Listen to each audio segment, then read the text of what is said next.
we're all set now. So thanks very much, everybody, for joining us tonight. If you're new here, what we do is we cover the news. We use lots of mainstream sources, but we also try to rely heavily on open source information developed by great accounts here on Twitter. In addition to running through the news, we try to highlight tools and techniques so that whether you're new to looking at open source information or you've been at it a while, hopefully you'll still find some helpful tips. Everybody can bring up their skills together.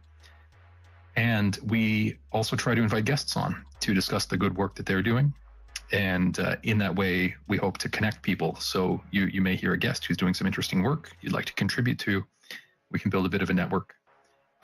These spaces rely heavily on the use of the nest, which is the area at the top of the spaces window where links to individual tweets are posted. If you were to scroll all the way to the right-hand side, you'll see that's the invitation for tonight's space. If you were to click through to that, the thread behind it includes my speaking notes, the agenda for tonight. I do that so that you don't have to take my word for anything. I try to provide sources for just about everything I'll speak to. It gives you also a starting point for further reading if you want to take it away. If you look ahead in the agenda, hopefully you'll see some items that catch your interest. You can develop comments or questions. When we get to that part of the conversation, you can always request a microphone in order to come up and contribute. That's the button in the bottom left-hand corner of the Spaces window. And we'd like to get as many people into the conversation as possible. And in order to do that, if you're enjoying our talk, please do consider retweeting it. You can do that using the button that's in the bottom right-hand corner of the Spaces window. So tonight we're joined by an excellent guest, Mike Peterson, who has expertise in the Russian Navy, and he is with the Naval College.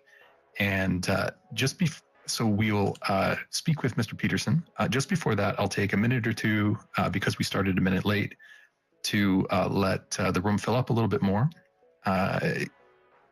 After we speak with Mr. Peterson, then we'll have probably about an hour and a half of our normal schedule to run through updates on the war in Ukraine.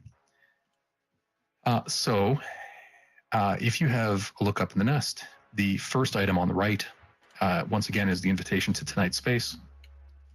And the agenda is behind it in the thread.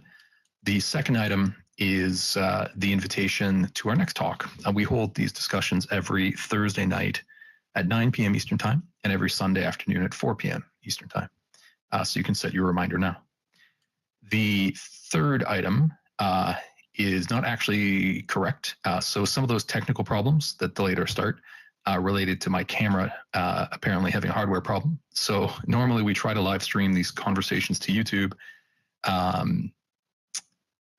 And you can find back episodes that we have streamed at the account, the YouTube account in the tweet from Cyber that's up in the nest. Tonight, it's not going live with video. I'm not sure if Cyber is live streaming audio or not, but regardless, we'll have the recording here on Twitter.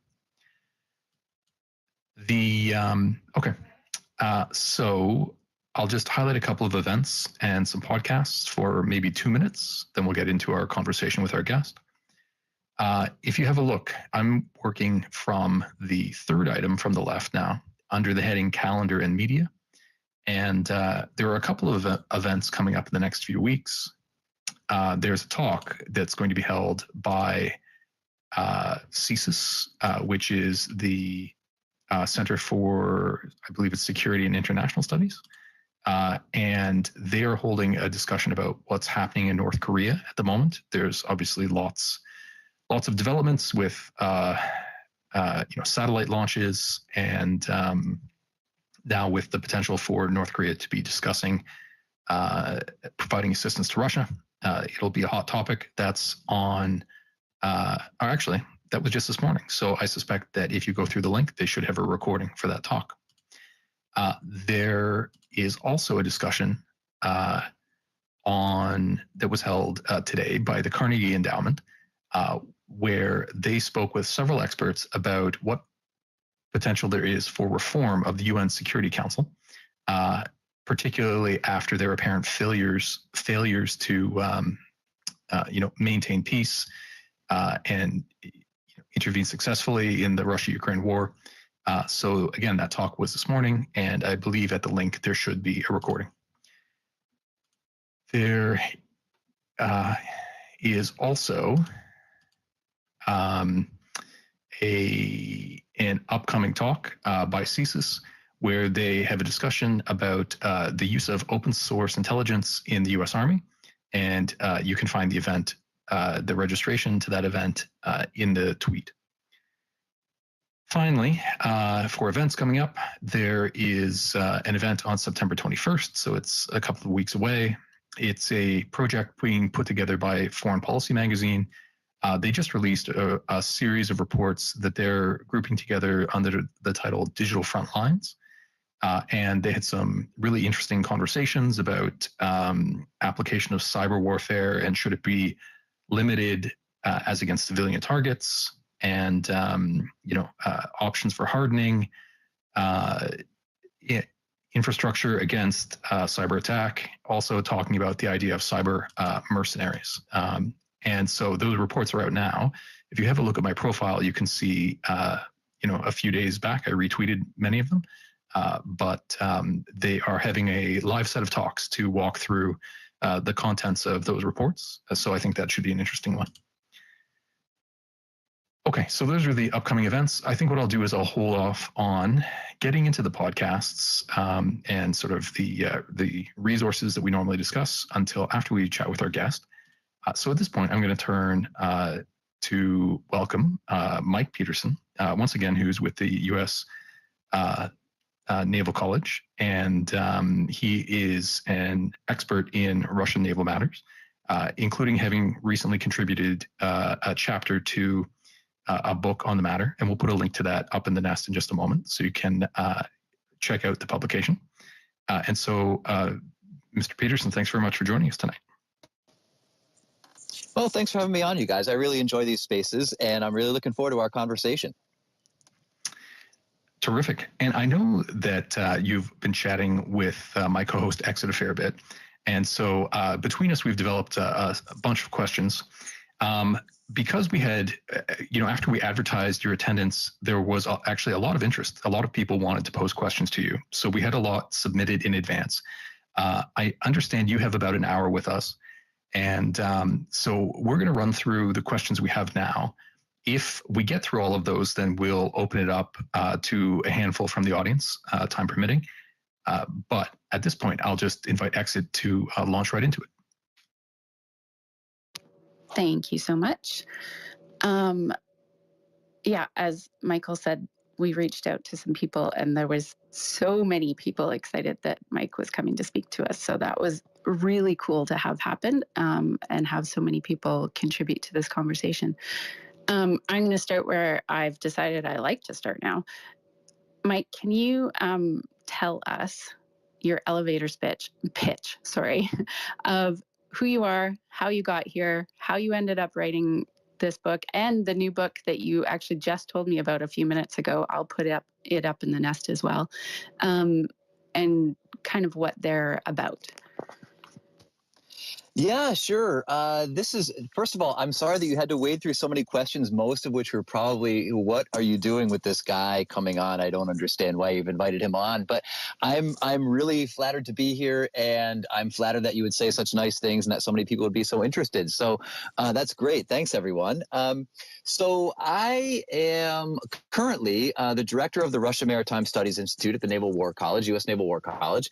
But before that, I spent most of my career after finishing up my PhD down in Washington, D.C., working in the intelligence community, where I did a variety of things. But eventually, after a while, I said, okay, enough of this. I want to actually go back out and restart my academic career a little bit here. And it just so happened that the Naval War College is hiring, and I was lucky enough to get hired to do that. What's interesting is that I'm a Russia expert, but I was actually originally hired to go to work on naval warfighting issues with China. And so I spent a couple of months doing that when all of a sudden the Naval War College decided, hey, we need to get ourselves a Russian Maritime Studies Institute here. And guess what, Mike? You're in charge of it. And that was, that was, I think, a mixed blessing. But by and large, it's been really amazing. And it's allowed me to, especially now, sit on the front lines of what I think is one of the most important conflicts of this generation. So, and it's allowed me to the ability to talk with people who have been involved in that conflict and learn lots of things, and hopefully help some people out as well. So that's been really interesting. On the academic side, what I've been spending a lot of time doing is, as you were nice enough to point out, is doing some public writing, mostly book chapters at this point. The first one actually came out last year, and that was in a book called Russian Grand Strategy. And my chapter was on the maritime in Russia, the place of the maritime in Russia's grand strategy. So it's not just about naval strategy; it's also about maritime economics and how the Navy and economic issues kind of weave together in Russian thinking about the sea. And then the most recently, as you guys also pointed out, was this book chapter on Russian war fighting. How do we expect a future war with Russia at sea to go? What do we expect that to look like, given what we know about Russia's public statements about its concepts of operations, its naval strategy, its historical the historical role of the Navy in conflict in places like Syria, and of course now in Ukraine. And I was really interested in that because I think one of the challenges that we see in the Russian military analysis community, and Ukraine has kind of pointed this out, is that it's not good enough to spend time writing about Russian military capabilities without talking about potential adversaries' abilities to defeat Russia, or what those adversaries' capabilities would be when they match up kind of toe to toe. And it's also not good to talk about military capabilities without talking about concepts of operations and strategies that fit within those technologies. Now, I know that's more than an elevator pitch, but I figured I'd just give you the sort of quick rundown before we jump into the questions here. But that's basically it. That's kind of what I've been doing recently. And I don't know, I've got a few things coming up in the next couple of years. I'm working on a history of the Russian Navy from the collapse of the Soviet Union through the Ukraine war. So that's going to be a long time coming. Please don't be asking me for that in the next 6 months. That's a long way to go, but I'll be happy to share that when it's done. And maybe you'll invite me back, and you'll if assuming I don't completely bomb here.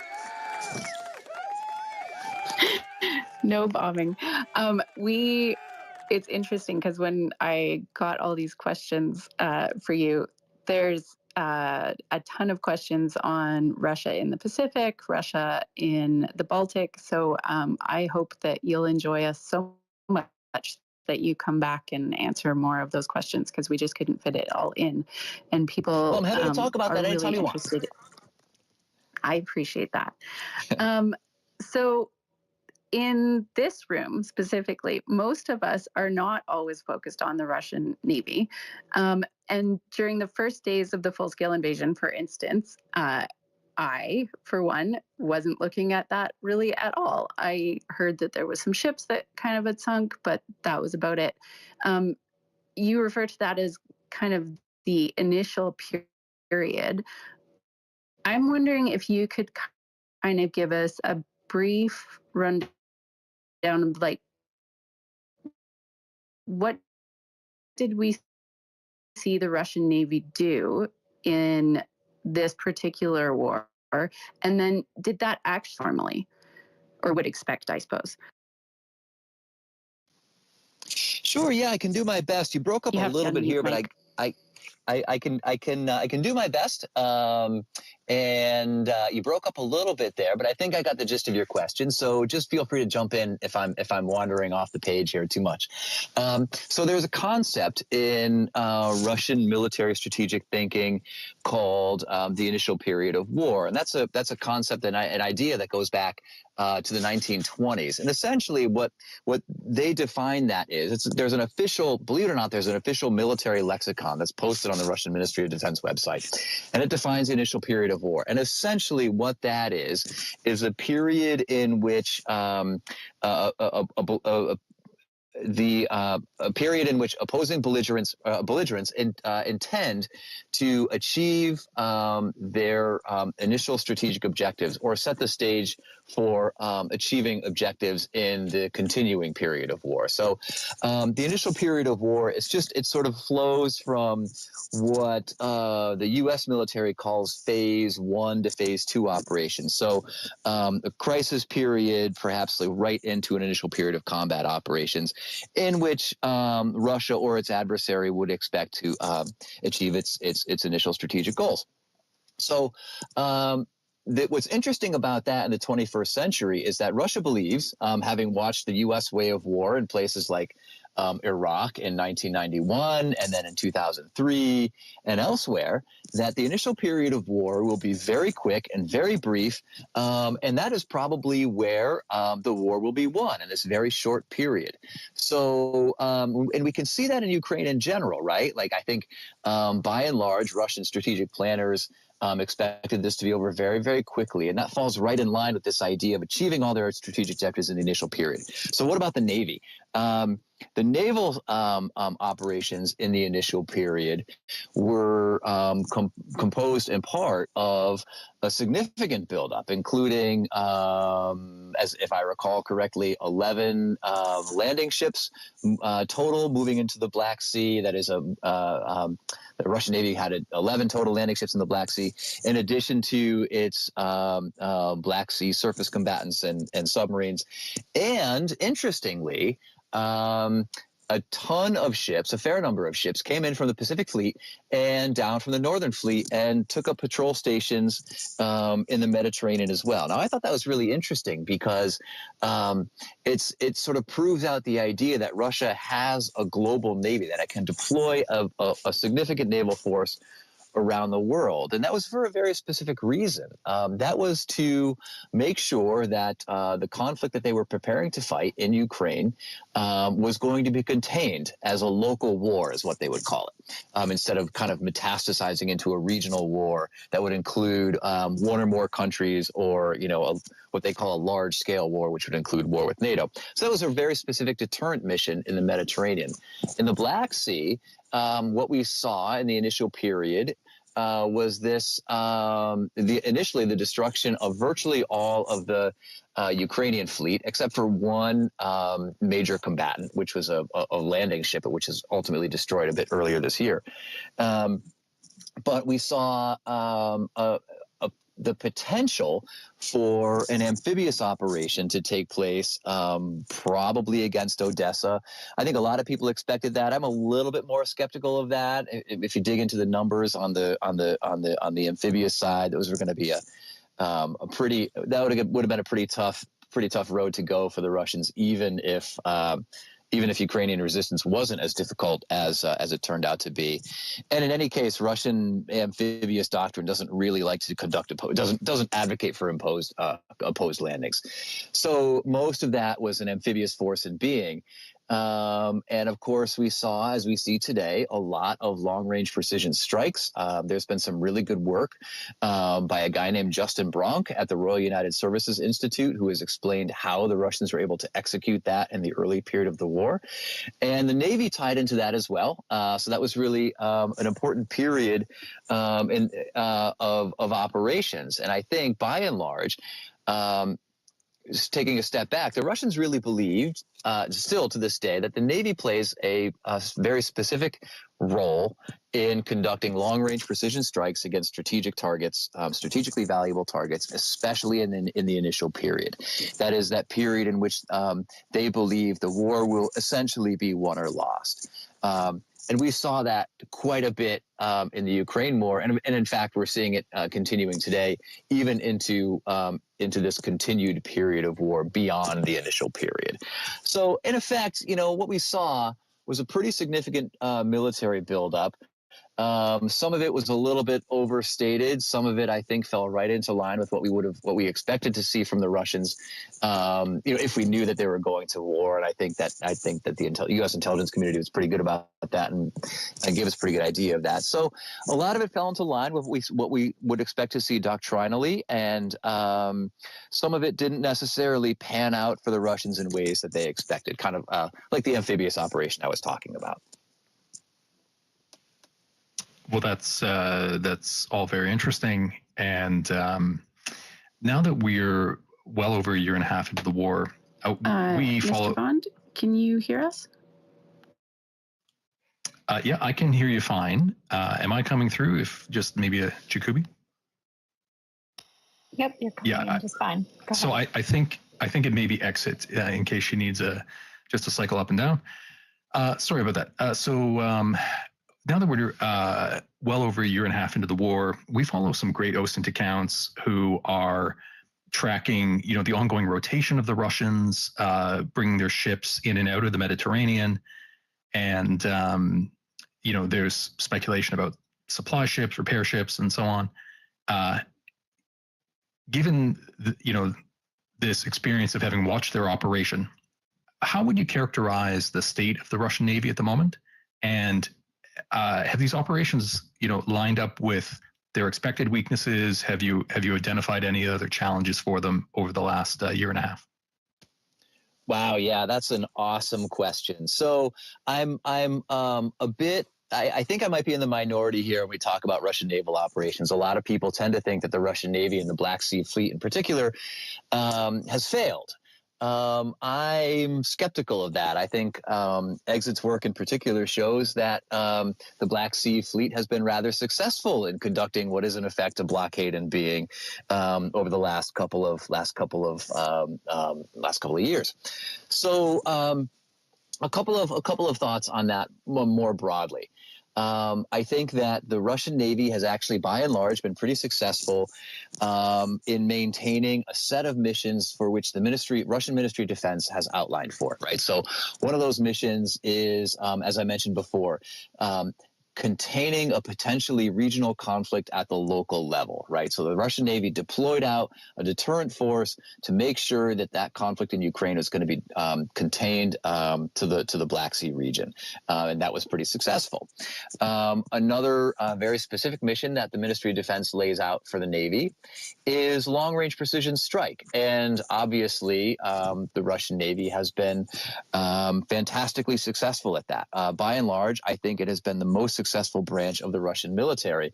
And what's interesting about that is that, they don't have the ability to launch a lot of large salvos, right? The largest salvo that they can launch off an individual ship in the Black Sea Fleet is 8. 8 missiles, because that's the largest surface ship they've got that can shoot, that has 8 vertical launch cells. So they could coordinate larger attacks, I suppose. Certainly, it's within their ability to do that, but they're not able to conduct large volleys. And I think anyone who's able to do math can kind of see that. But it is a critically important piece of Russian military operations against Ukraine, and unfortunately for Ukraine, those operations have been pretty successful. I mentioned the amphibious operations before, the potential for amphibious operations before. What's interesting, I think, is that if you do the math on that, even with 11 LSTs, landing ship tanks, in the Black Sea, that would equate to about 4,500 soldiers total. Or if you can kind of break that math up between soldiers and equipment. But if you max out the number of soldiers, about 4,500 across 11 ships for an initial landing, and that's pretty small. That's not a big number.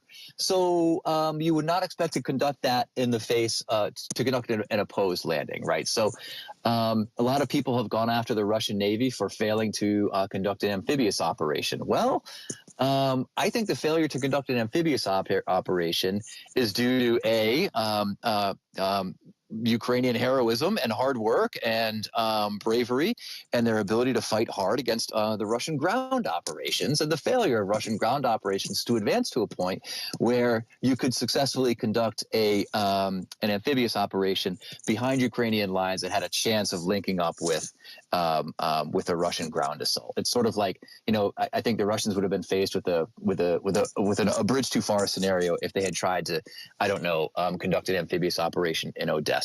They did, however, conduct a small amphibious operation in support of their attack against Mariupol.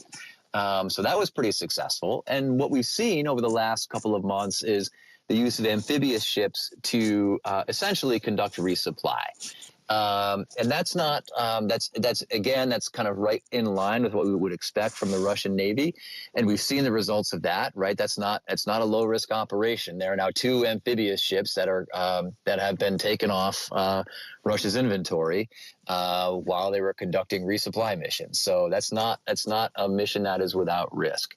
And finally, on the civilian side, a lot of times people forget, or maybe they forget, that civilian shipping can play a major role in military operations. And if you kind of page through Russian doctrine, and I don't want to make it out that I slave myself to Russian doctrine, but a lot of times you can sort of see in advance what will actually be executed in reality. And if you read deeply through Russia's military doctrine and their maritime doctrine, they say very specifically, we will develop civilian ships to operate in support of military operations. And that's kind of a tradition that, if you think about it, would go back to the communist period, right? I mean, it's a sort of whole of government type of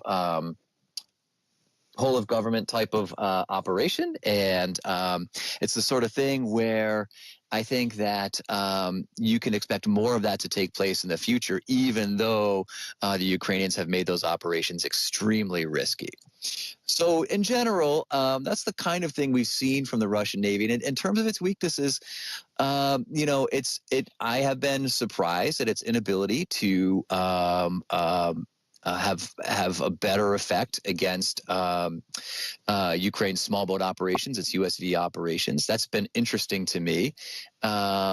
And it's frankly not terribly surprising that the Russian Navy would have abandoned the Northwest Black Sea in the face of the sinking of the Moskva and the abandonment of Snake Island. They can still conduct that blockade, a distant blockade, without actually having to be present there. So that's something I think that we ought to consider as well, is the prospects for distant blockade in future warfare. You don't have to have a ship there to actually conduct a blockade. That's the whole point of long range precision strike, right? So, and over the horizon targeting. So you don't need a lot of that to actually accomplish your missions. So I think by and large, the Russian Navy has performed pretty well, all things considered.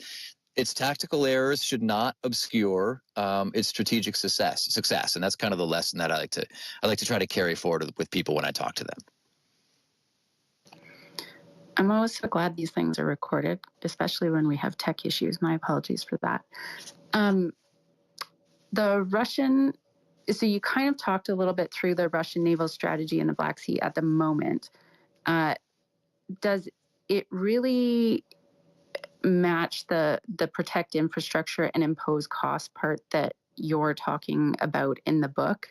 And would you expect them to kind of change and kind of move towards imposing more costs, or maybe having to protect more infrastructure as we move forward? Yeah, that's a really good question. I don't think those two things are actually separable. I don't think that they're mutually exclusive. So a couple of broad thoughts, and then specifically about Ukraine. So in general, again, very broadly speaking, Russian military strategy, especially at sea, focuses on this idea of cost imposition, right? Punishing the adversary, punishing them to the point where they say, okay, uncle, I can't take it anymore. That's enough. The cost of restoring the status quo is too high. We're taking too much pain to do that. And that can be done either offensively by reaching out and denying, degrading, destroying,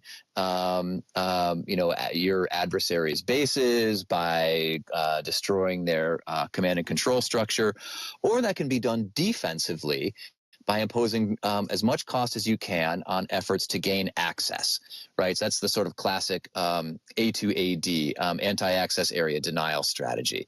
So those are both two sides of the same coin in Russian thinking. And, kind of moving this into the Ukraine war, we're seeing a lot, initially especially, we saw a lot of this offensive idea, right? I mentioned that before, that, the Russians were going to attack critically important targets. That's what they call them, critically important targets, in Ukraine in order to achieve, using conventional weapons in order to achieve strategic effects. But as the Ukrainians kind of got back on their feet and began sort of coming up with what I think are frankly quite brilliant naval operations, they have been able to reimpose cost on the Russians. And this is where that defensive aspect of Russian warfare now kind of comes in, because they're also trying to defend critical infrastructure at places like Sevastopol. And if they can do that successfully, that's a measure of cost imposition as well, right? So if the Ukrainians have to dedicate more and more resources to destroying infrastructure at Sevastopol, that means they have fewer resources to dedicate elsewhere. And so it's kind of bending that cost. It's an attempt to bend that cost curve in Russia's direction. So those two things kind of go together. They're not totally separable in Russian thinking, and kind of not totally separable in the war in the Black Sea. A moment ago, you mentioned that the Russian Navy has abandoned patrolling in the Northwest Black Sea, partly in connection with the sinking of the Moskva, partly in connection with the use of the USVs. But two questions that flow from that. One is, what do you think the impact will be from USV warfare on the Russian naval operations and doctrine down the road? And do you think that the reduced activity in the Northwest Black Sea means that Ukraine has greater ability to operate there with small boats, potentially attempting landings? Or do you think it's going to be more like a no man's zone?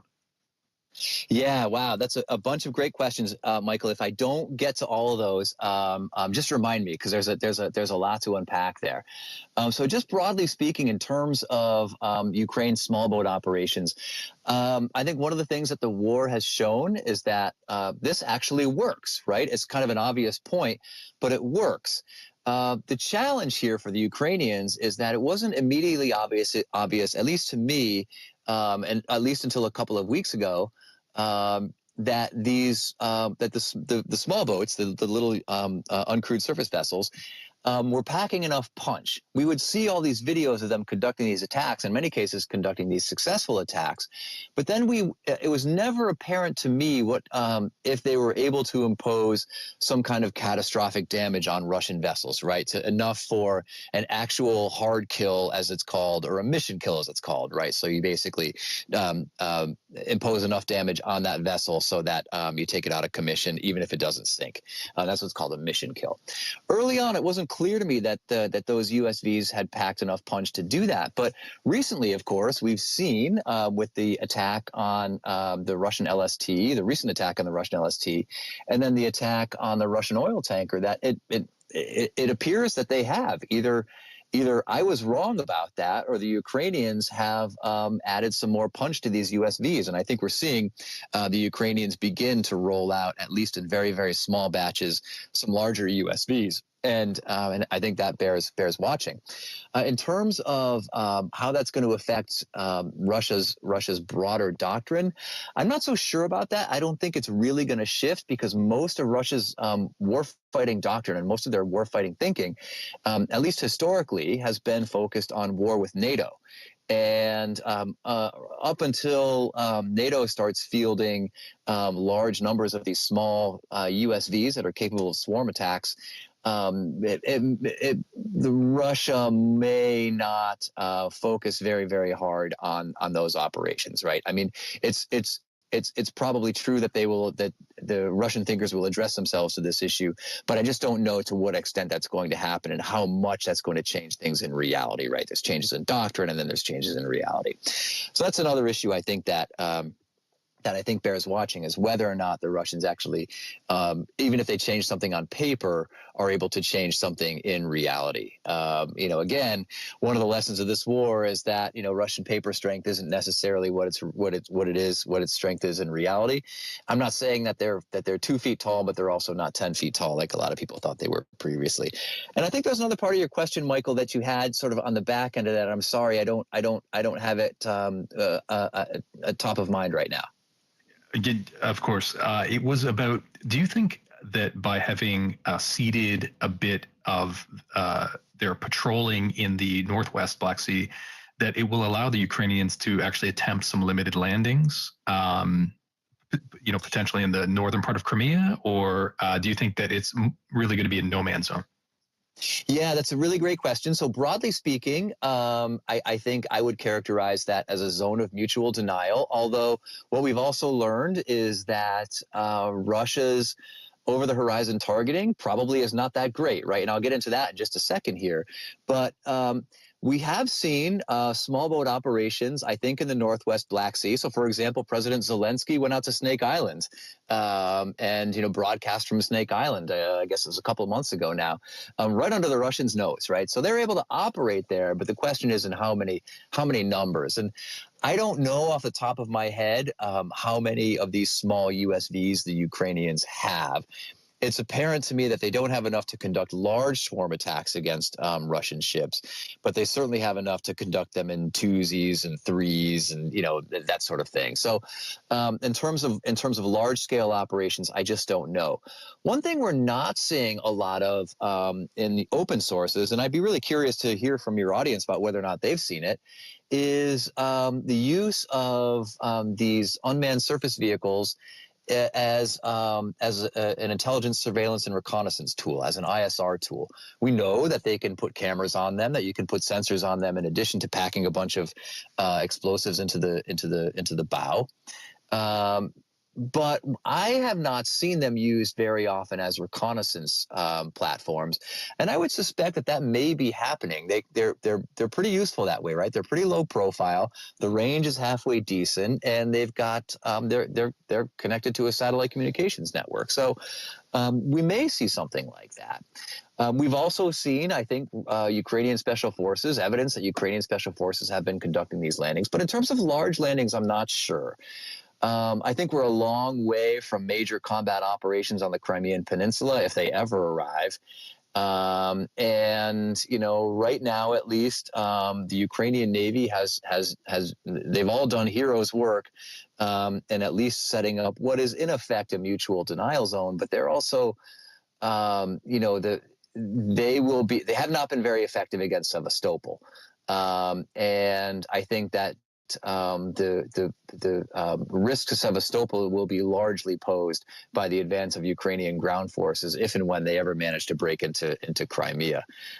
So at least at this point, the Navy does not appear to be able to affect any major, and I mean major, significant damage at Crimea. Maybe a little bit here and there, or in Sevastopol, maybe a little bit here and there, but not as much as one would hope.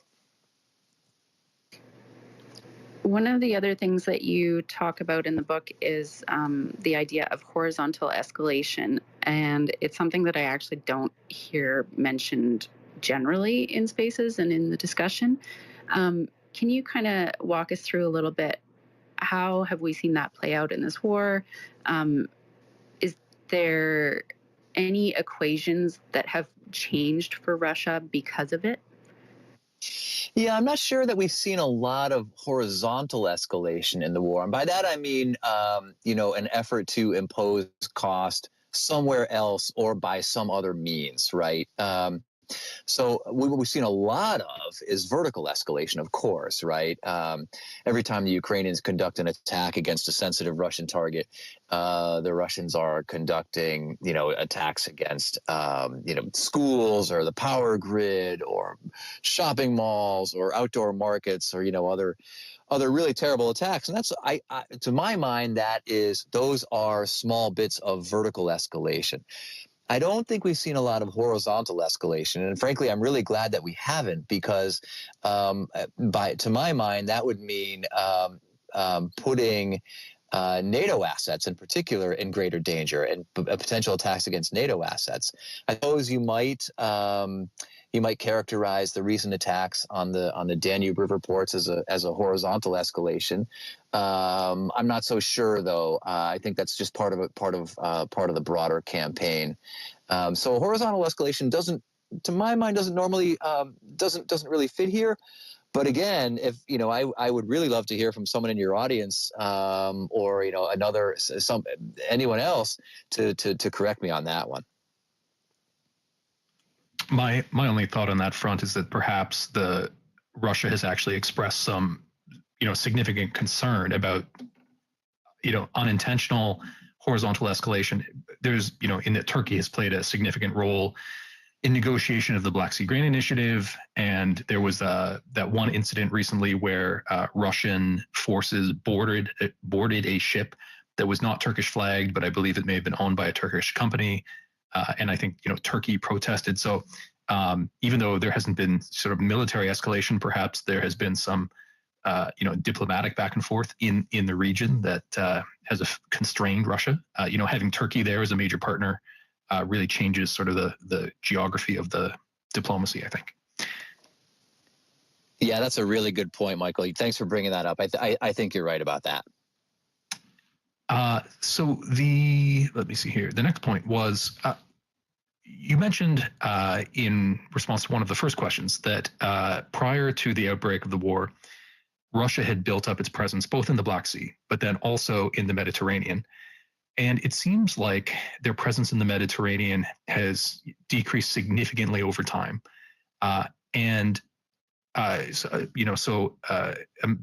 Individual in the audience was curious, is this because Russia feels like it doesn't need to maintain a strong force in the Med anymore?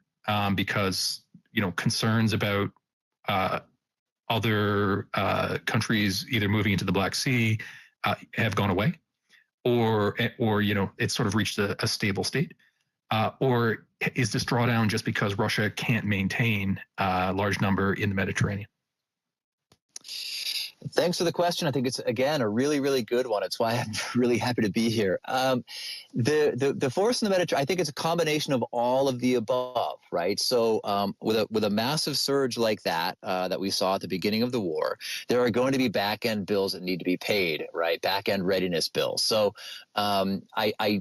I have not seen a lot on this, but my instincts tell me that there are probably some significant readiness issues in the Russian fleet right now, although they have maintained a pretty high pace of operations, and we haven't seen a lot of decline in the regularly scheduled exercises that we know about, that they announce ahead of time, that they do every year, every other year.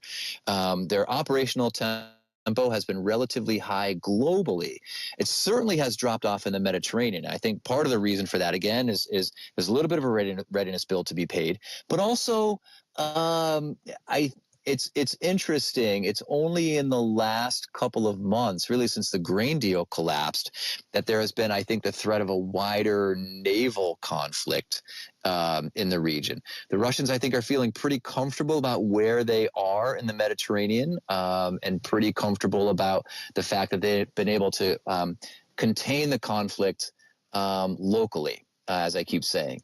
On the other hand, there are still Russian warships deployed to the Mediterranean, In fact, we've seen some pretty advanced Russian warships deploying there as well, right? So a lot of Russia's modern ships from either the Baltic Fleet or the Northern Fleet are still moving into the Mediterranean to demonstrate that naval presence and to essentially act either as a deterrent mechanism or to function as escorts for civilian ships that are doing the Syrian Express run back and forth to Tartus. So yes, there are some back end bills to be paid, but I think on the other hand, broadly speaking, the Russians are a little bit more comfortable with their position in the Mediterranean than they were in that tremendous period of tremendous unknown period, the first couple months of the war. So kind of following up on that, you mentioned that they've been really active in other parts of the world. Does Russia view itself as being in a multi-theater war right now? Is that something that they kind of have the perception may be coming down the line? Well, broadly speaking, if you're, I'm speaking from the Russian perspective now. I think for a while, there have been some very good Russia scholars who have been pointing out, Mark Galeotti is one, who point out pretty regularly that Russia believes that it is and has been for a long time, many, many years, even going back before 2014 and the sort of first start of the Ukraine war. That Russia, there are many people inside Russia who believe that their country is in an existential war right now with the West. Now, that war may not be fought with bombs and bullets, but it's fought by other means. But it is a war nonetheless, according to a lot of sort of senior strategists in Russia. So from that perspective, yeah, they actually believe that they are in a conflict with the West. And they have been very clear, especially as NATO states and in particular the Biden administration, the U.S. have been ratcheting up their sort of incremental support for the Ukrainians. They've been very clear about this being, they've been saying this is a proxy war now, and this is kind of a self-fulfilling prophecy, according to the Russians, right? We have ripped the mask off this thing. We've blown this thing wide open. And look, all along, the NATO and the United States were behind, Ukrainian disloyalty to Russia and Ukrainian malfeasance. So, yes, they do believe that this is an existential fight, even when it's not being fought with bombs and bullets. It just so happens that this is one component of that existential fight that is being fought with bombs and bullets. Thanks for that. So a friend of the spaces had a question, somebody who's very interested in equipment. And this is, stepping back to the broader view of the Russian Navy. What do you think the future of the Russian Navy will look like in terms of ships? Do you think that they can replace some of the large surface combatants, including, the Moskva, but then also some of those that have been just declining? Do you think how are they set up for capacity, money, and expertise in order to, try and rebuild? Yeah, that's a really interesting question. There are several different facets to it, I think. So broadly speaking, the Russian shipbuilding program has been aimed at reducing the number of large legacy combatants where it can't conduct what they call a deep modernization of those combatants, right? So there were a few, for example, the Admiral Nakhimov right now is the big nuclear-powered battle cruiser that's been in the yards, I think, since 2003. It's been scheduled to be brought out and put back to sea since I think 2011, and then it keeps getting backed up, and it's still in the yards. It has a sister ship called the Peter the Great, which actually is functional and is at sea, but has not received the deep modernization. It was recently announced that they were going to scrap that when Admiral Nakhimov was complete. So the large Russian surface combatants, the number of large Russian surface combatants is likely to decline over time, I think. There are some that will be coming off the line, some that will be experiencing deep modernization, but the net is going to be a decline. And that's to, I think, save resources for sort of medium to small sized combatants, which I think the Russians, surface combatants, which I think the Russians believe that they can place great faith in, like this Gorshkov class frigate, which has now circumnavigated the globe once and has gone down to South Africa and conducted exercises with the South Africans and the Chinese and the Indians. So there are a number of small to medium-sized surface combatants that they will continue to build. But by and large, where the Russians really think they can make their hay, where the Russians really believe their capital ships are, is in submarines, nuclear-powered submarines.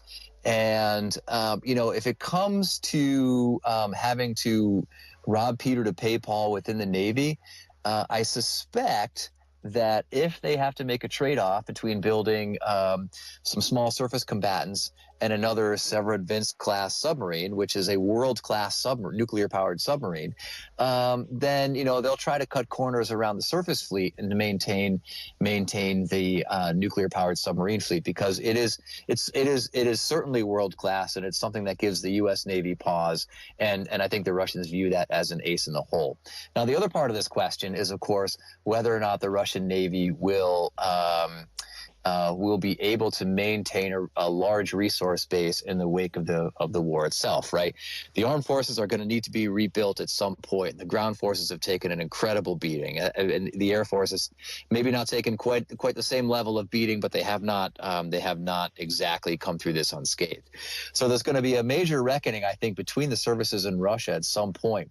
The argument that the Russian Navy is making, including recently the head of the Russian Navy, is that the Russian Navy has been the most effective fighting force in this war, despite some tactical mistakes. And I by and large think that that's true. I don't know if that's going to win the argument in the halls of the Ministry of Defense, but I do by and large think that that's true.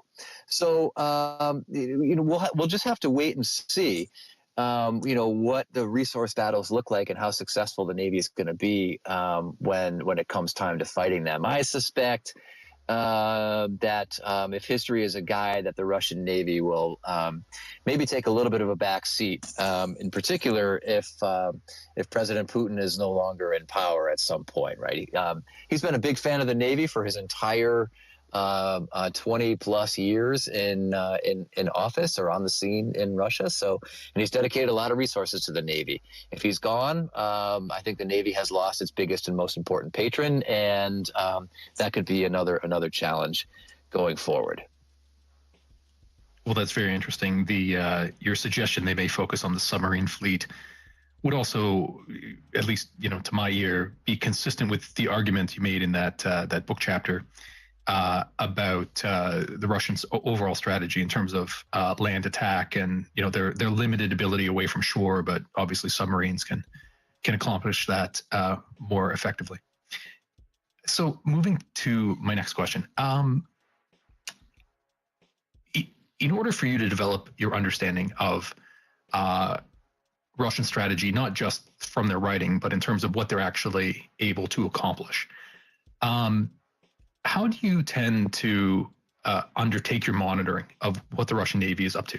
Are you using a lot of open sources, or by virtue of being at the Naval College, do you have access to non-open analysis and the like? And is that mix of sort of open and closed sources changing for you at all? By and large, when I look at Russian naval thinking, that is entirely unclassified in the open source record. What I think is so fascinating about Russia, and maybe a little bit different from China, I'm not a China expert, so I don't want to make any grand pronouncements about that, but what I find so fascinating about Russia is that they have an open and vigorous debate about military issues. You can open up Russian language military journals, and there are many of them, and find important debates by influential people happening all the time. And this goes back even to the Soviet period. And these happen in the open. It's one of the more interesting aspects, I think, of Russian military scholarship, is that these things happen in the open, and it's vigorous, and there are lots of disagreements. There are lots of different ideas that get floated out there, and some get adopted and some get set aside.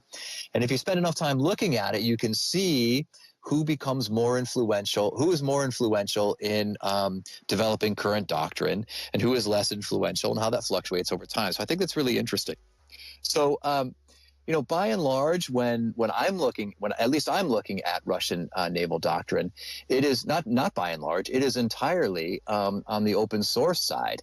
In terms of OSINT, I think, the OSINT community, again, I'm not an OSINT expert, and I would love to be told I'm wrong by your audience, but I think the OSINT community has a challenge when it comes to monitoring naval operations, right? Because it's a big ocean out there, and a lot military vessels don't want to be found, and it's really difficult to keep track of where they are at any specific time from day to day, right? Like, it's not like you're monitoring a tank unit or a division or a brigade or something like that you can find either on social media or on satellite photographs or whatever else.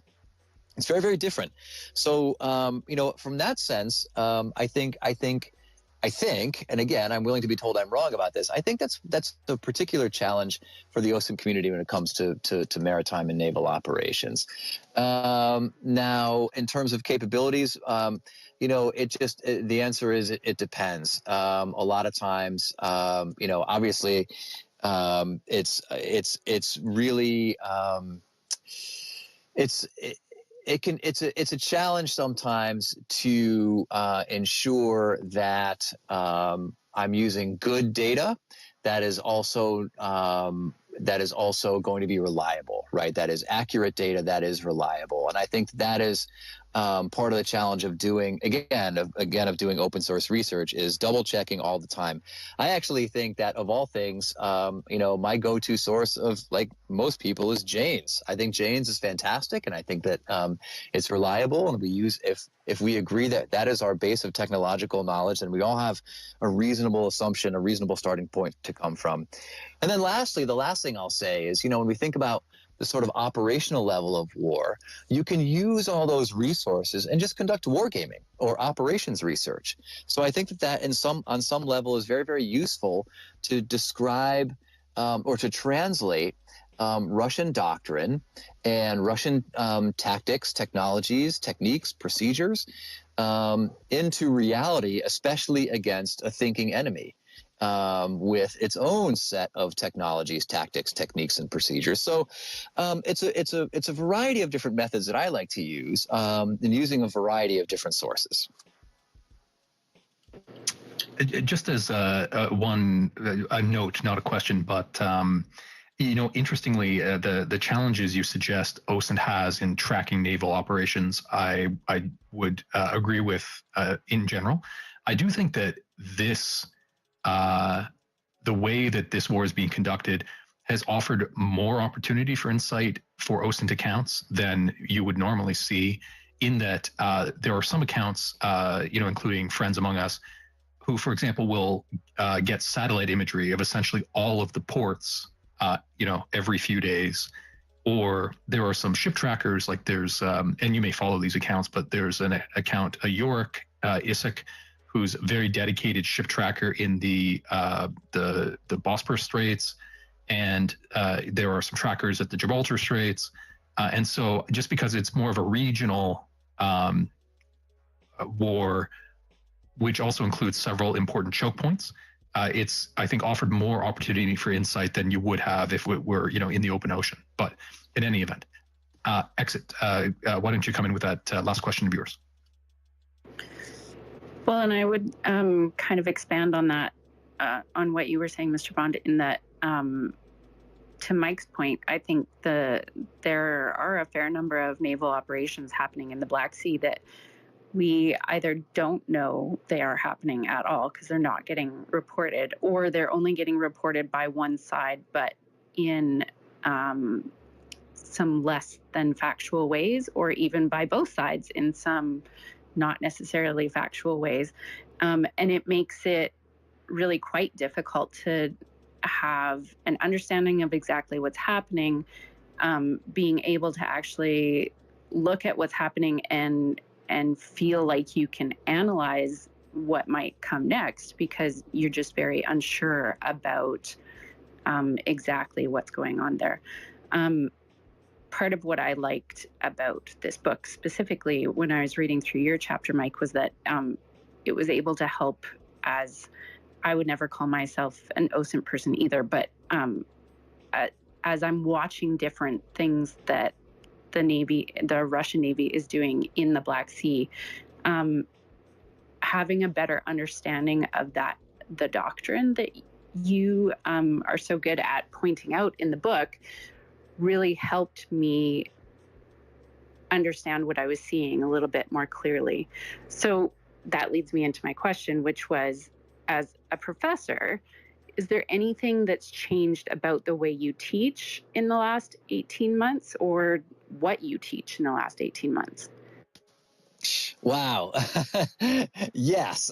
First of all, thanks for that really nice compliment. I appreciate that. The other, one of the things I try to do in that book chapter is take Russian naval doctrine, naval warfighting doctrine, and translate that into reality, right? So what does the war actually look like, or what could the war actually look like in meaningful terms, in concrete terms? So, does that because we know the Russians will likely conduct long-range precision strikes in the initial period of war, where might those strikes fall in Europe, when they're shot from naval platforms? What might NATO allies need to do to deal with this problem, right? So that's kind of what I try to get out of the book. But to your question, yes, it has, and no, it hasn't.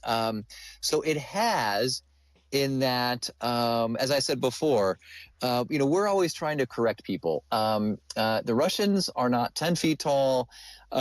We've gone from trying to correct people on that to, since February 2022, trying to tell them that they're not 2 feet tall. Russia's, one of the things we like to teach our students is that Russia is still a very dangerous adversary. They are certainly capable. The military is a deeply it's an organization that is deeply bent on learning from its mistakes and correcting those mistakes. And I think we've seen that over time in Ukraine. And that what we're seeing in Ukraine, the way the Russians have executed the war in Ukraine, there is not necessarily exactly like they would execute a larger scale war against NATO. Now we're seeing elements of how they would execute that war. The long-range precision strikes against critical infrastructure targets like electricity grids or hospitals. But by and large, the initial period of war probably, to my mind, and I think to a lot of other experts' minds, look nothing like the initial period of war would look in a larger scale war with NATO. So this is one of the challenges that we face, is constantly trying to bring people back into line in terms of whether or not the Russians are, like I say, 10 feet tall or 2 feet tall. The other thing that we've managed to kind of knock out, I think, is this idea that, in a perverse way, the Ukraine war has helped, although it hasn't helped that much, I guess.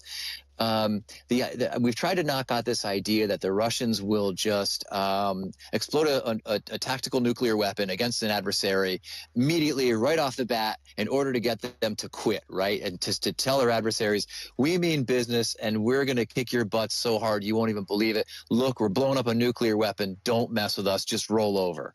I think there was a lot of that back in 2015 when I first joined the teaching community, and happily, I think that we've managed to kill that idea pretty readily. That's the old escalate to de-escalate argument. That there is no such concept in Russian thinking. The Russians, of course, have escalation management concepts built into their doctrine, but the idea that they would somehow blow up a nuclear weapon against an adversary just to tell them that they mean business, or to end the war before it starts, has proven to be false again and again. So that's one of the things that we've managed to change too.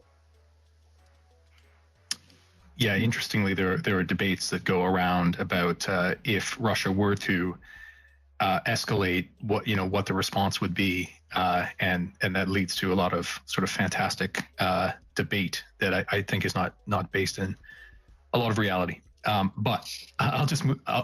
Go ahead. But could I interrupt just for a quick second, Michael? I wanted to go back to something you were mentioning about OSINT in the maritime domain, and we said, by the way, you had mentioned at the outset that I have an hour. I'm happy to stick around for a little while longer and chat. This is a really interesting discussion for me too. I do wonder about this. I think you had mentioned you're right. Yorick Isik does amazing work. I mean he's an inspiration. He's fantastic, and there are lots of other good people out there as well. I think doing important work. H.I. Sutton, of course, is another really well-known one and doing work in the maritime domain. But I think that, and again, I'm actually opening this up for debate a little bit here. I think the challenge that OSINT people face is that unless you are lucky enough to catch a ship in transit on satellite imagery, and that's always an iffy prospect, right? It's there are resolution issues and timing issues, and are you really getting that ship? And are you exactly sure what ship that is? And I think a lot of times you can understand that, but the other limitation is that even for shore watchers, the horizon is roughly 13 nautical miles from shore. So they can see, unless they're really high up in the air, they can see about 13 nautical miles out. And with their own eyes. And so, there may be some limitations there. I'm 100% with you. We are getting information in the maritime domain that when the war started, I did not expect us to have, frankly. And in many cases, I think that open sources are probably in many ways beating lots of other people to the punch. In my experience, in my past experience in the intelligence community, there's a critically, and this is not a knock on the intelligence community. It's critically important that they vet these things, right? There's a whole process in which they have to go through to make sure that these are right, and that's a bureaucratic process, and it's long. That's not to say that OSINT people don't have controls in place either. Good OSINT people don't have controls in place, but I would suspect that whatever process that they do to verify whatever they're finding is much less bureaucratic and much less sclerotic than what we might see in the intelligence community. So on that level, on that sense, OSINT work is hugely critical. Again, and I appreciate all of that. And when you say it's maybe less bureaucratic, it also means that it tends to be a lot more speculative. But I've been surprised at some of the means people have figured out, also in terms of signals intelligence, whether, in the, with regard to Russian bombers, for example, they're still communicating pretty clearly just using Morse. And there have been instances of, communications helicopter to ship that have been intercepted, or they'll track the deployment of tugs or repair ships. And so there are lots of little things that people are looking at, much of which wouldn't be applicable in a larger theater than the Black Sea, but that have still given insight. But you also make the great point that the Black Sea on its own is also so large that, beyond the ports and sort of ties to the infrastructure, it absolutely, it's hard to keep track. So my last question, before we go to the couple of hands we have, is, and this is stepping out, perhaps even beyond the Russian Navy. But do you have any sense yet, I know it may be early days, about how navies are likely to adapt to the increasing number of sensors, whether that's civilian satellites, long-range drones? You made reference even to USVs that may be used for recon purposes, that will make it much harder for them to go undetected. Do you have any thoughts on how navies around the world will adapt to that? Yeah, so you have two options when it comes to trying to go undetected, right? One is to, especially with regard to electronic intelligence. But this isn't necessarily limited just to ELINT. One is to sort of raise the noise floor, right? To increase the clutter in which you can hide. The other one is to, and this is more radar than anything else. The other is to lower lower your radar cross section, right? So those are your two sort of basic options when it comes to long range over the horizon surveillance. Figure out ways to hide that are better, and I guess those are the two basic ways to do it. So there's also MCON, right? Emissions control. So from electronic intelligence, as long as you're not radiating anything that has a unique characteristic of, I don't know, say a U.S. destroyer, or the Spy-1 radar on a U.S. destroyer, or a carrier-based radar, then there are potentially deceptive measures that you can employ using MCON.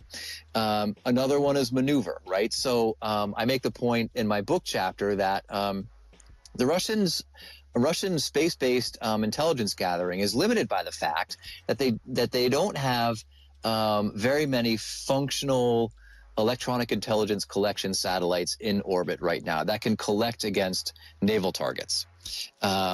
So there are significant coverage gaps. So right now, and this is off the top of my head, I'm guessing. I can't say that this is for sure, but anyone in the audience can look up satellite tracking websites and find this out. I believe there are either two or three electronic intelligence satellites, Russian electronic intelligence satellites, that are capable of collecting information on U.S. Navy ships that are currently orbiting the Earth. They're in low Earth orbit, so their periodicity is about 90 minutes or so. It means they circle the Earth once every 90 minutes. So there's a pretty big gap in coverage, right? They're not always there. So ships don't always have to be in MCON, but we know when those satellites are overhead. It's not that difficult to track specific satellites. We do this all the time, even in open sources. And so it's easy to know when those are. So then you can there are particular deceptive measures you can take, including operational mobility and operational maneuver. So those are useful things. I think going forward, what we're likely to see in the future is a lot more, a lot deeper and a lot denser space-based sensor coverage, both by the Chinese and by the Russians, and certainly by the United States. Although I'm that's not an area of expertise of mine. And what that's going to do is it's going to make it more and more and more difficult just to hide if you're on the surface of the ocean. So how might navies respond? As I said, you can increase the level of ocean clutter, you can lower your radar cross-section, or you can go underwater. And I think that there are certain advantages to that. Obviously, the U.S. has, even compared to Russia, the U.S. has unparalleled undersea warfare capabilities. That's one area in which the U.S. I think excels beyond anyone else in the world, even though the Russians are a very close second. So that's, I think, a variety of ways in which navies might respond, just in general.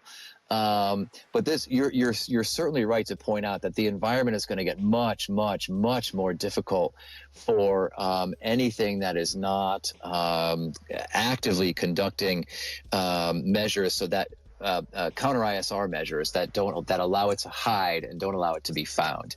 I think in the future, especially against the Chinese and eventually against the Russians, if you are found, you're dead. So don't be found. Practice good counter-ISR.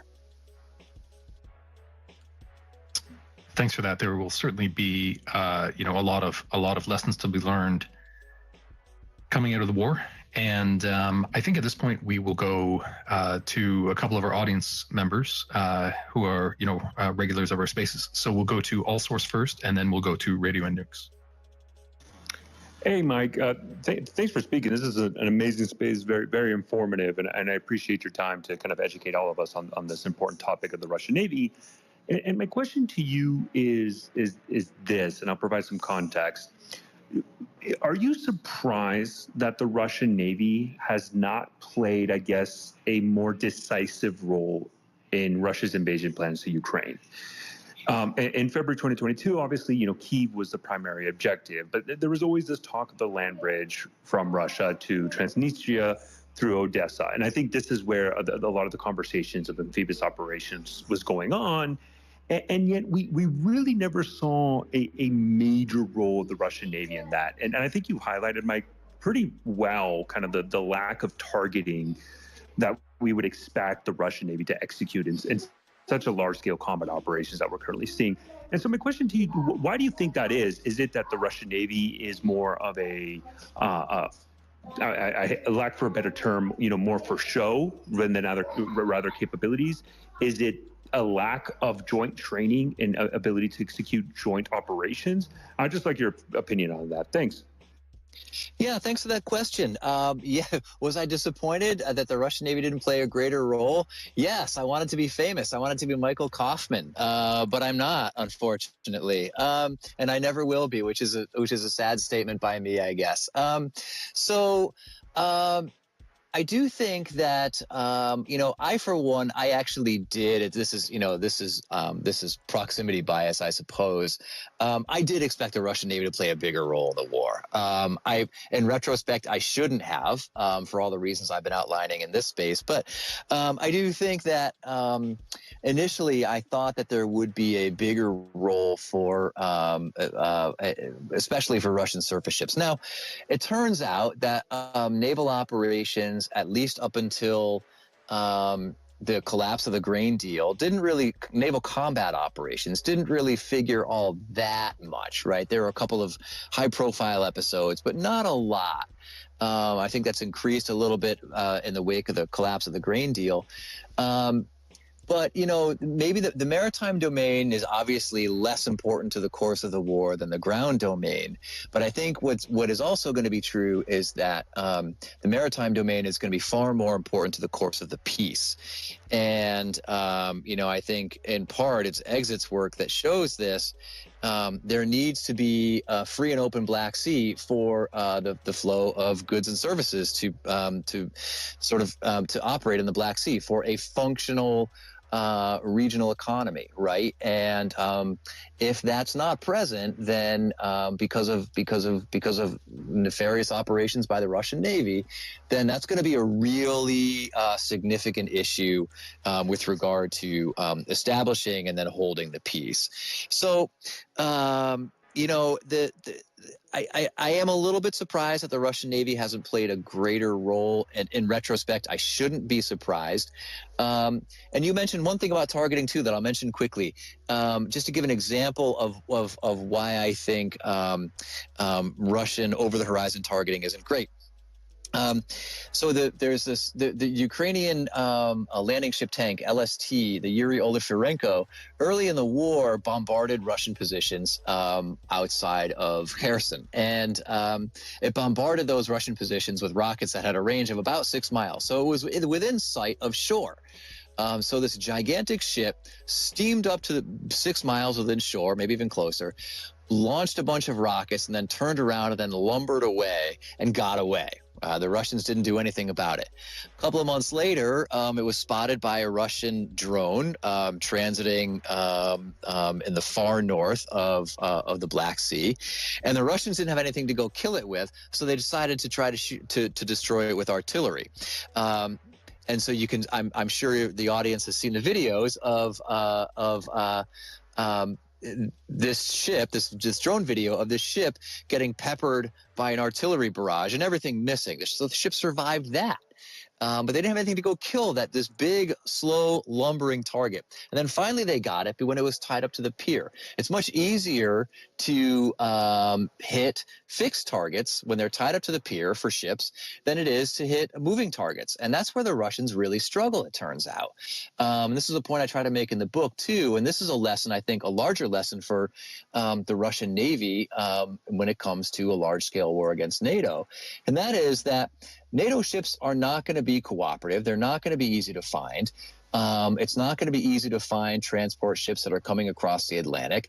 And the Russians don't have a lot of ships that can go kill them anyway. So why not wait until they go into the port, pull into the port, start rolling tanks off, and then hit them when they're fixed to the pier? So that's, I think, an important lesson for the Russian Navy going forward. I know that's beyond what you were asking me, but I did want to make that point. No, I think, and Michael, if I may just ask one quick follow-up question, because I think that's great. I think there's just been a glaring gap on targeting, just not on the Russian Navy, even the Air Force, the ground forces, just generic lack of targeting, where I think a lot of us assumed they were at a higher level of capabilities to do collection and targeting.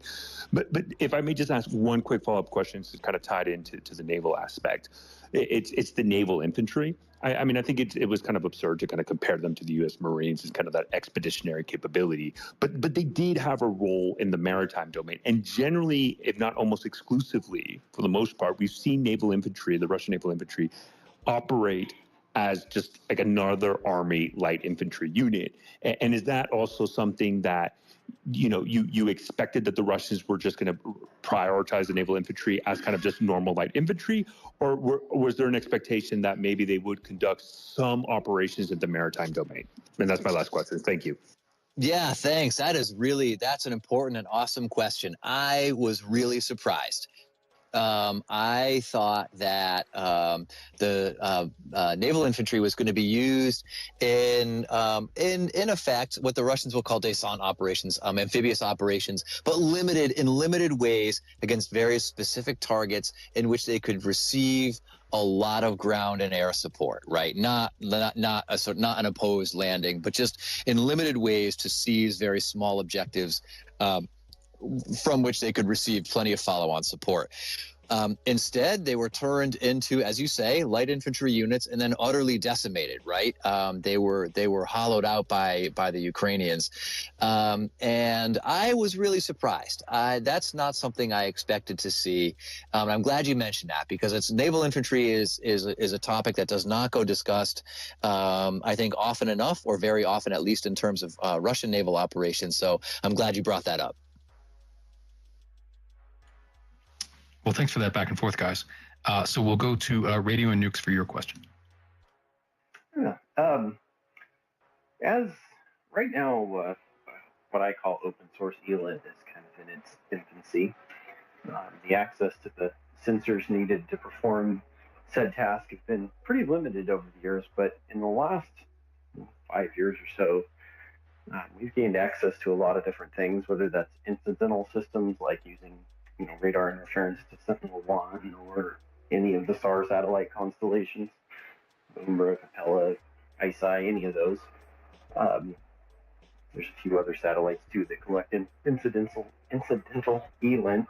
And then there's also things like Hawkeye 360 starting to come online, where it's an actual commercial ELINT surface. How do you see how that plays out in the future, as far as not just for this conflict, but in a wider naval sense? Because as you stated earlier, if you're found, you're dead. And if somebody, if this starts to become an open source, or at least a commercial access level of level system versus, things that were traditionally controlled by like Five Eyes and such, do you think that's going to change everything? Do you think there's limits that are going to have to be put in place? And I'd just like to hear your opinion on the subject. Thank you. Thanks for the question. Yes, I do think that this is a critically important aspect of future warfare. In fact, I meant to mention it before, and thank you for goosing me a little bit on this. The proliferation of commercial satellite imagery and now ELINT sensing is only going to make maritime operations in combat that much more difficult and that much more dangerous. I'm not saying that this is a bad thing. I'm just that it's necessarily bad. I don't want to load it with a value judgment. I'm just saying that it's going to be much more dangerous as states have access to this kind of technology. And what makes it even more dangerous is that I'm not even talking about China or Russia, right? States or non-state actors could get access to this information and exploit it as well. So we know that that Hezbollah has been equipped by the Iranians with advanced systems, advanced combat systems, and who's to say that that they wouldn't necessarily get equipped with in the future some kind of long-range precision strike system that is cued off of commercial ELINT, commercially available ELINT. Again, I'm not suggesting that this is something that ELINT satellites should be shut down. I'm just saying that this is going to make the world a much more dangerous place, and that the challenge for navies is going to get that much broader. The one last thing I'll say about satellite operations is that, one of the things that Starlink, I think, proves is that what it shows is that we are beginning to see the effectiveness of small satellites, right, and constellations of small satellites. There was a time, when we had very large satellites that were in predictable orbits, and our adversaries and nations were taking steps to prepare to blind them or otherwise reduce their capabilities or take them out entirely. I think that's going to be impossible in the future with the growth of systems like Starlink or others that will focus on small satellite systems, that will focus on the development of small satellite constellations, I should say. So I think it's going to be a real challenge going forward for friendly navies to deal with. Of course, these things cut both ways, right? So this is not necessarily just a disadvantage to, in my case, the U.S. Navy or to NATO navies, but to all navies. This will be available to everyone. Okay, well, I think it's fitting to end on a question about OSINT and the impact in the future. And so I guess with that, I'd just like to say, Mike, thank you very much for joining us. I think it was a fascinating conversation, and you had at the top suggested that you might be open to coming back. I think there was a lot of demand for people who wanted to ask you questions, and I know we have some we didn't have a chance to get to, so we would love to have you come back perhaps in a couple of weeks for another round. And once or twice during your comments, you called for, wanting to potentially hear from the audience. And so maybe what we'll try and do is get some of those friends of ours who do some of the naval OSINT to see if they could join us, so we have a bit more of a back and a forth.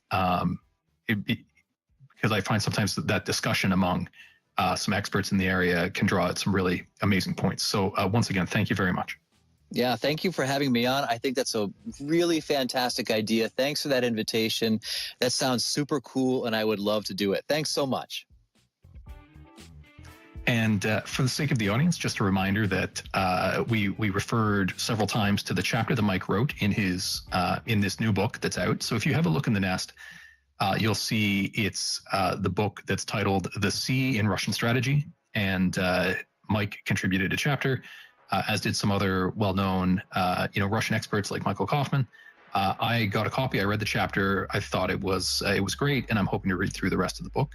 And then, if you wanted sort of a different discussion on the front, if you scroll back, the third item in the nest, I saw that Maria Snegovaya, who does some great, interestingly, some economics coverage. Apparently, she did an interview with two of the editors of that book. So if you want a little bit more audio content, do check out that podcast.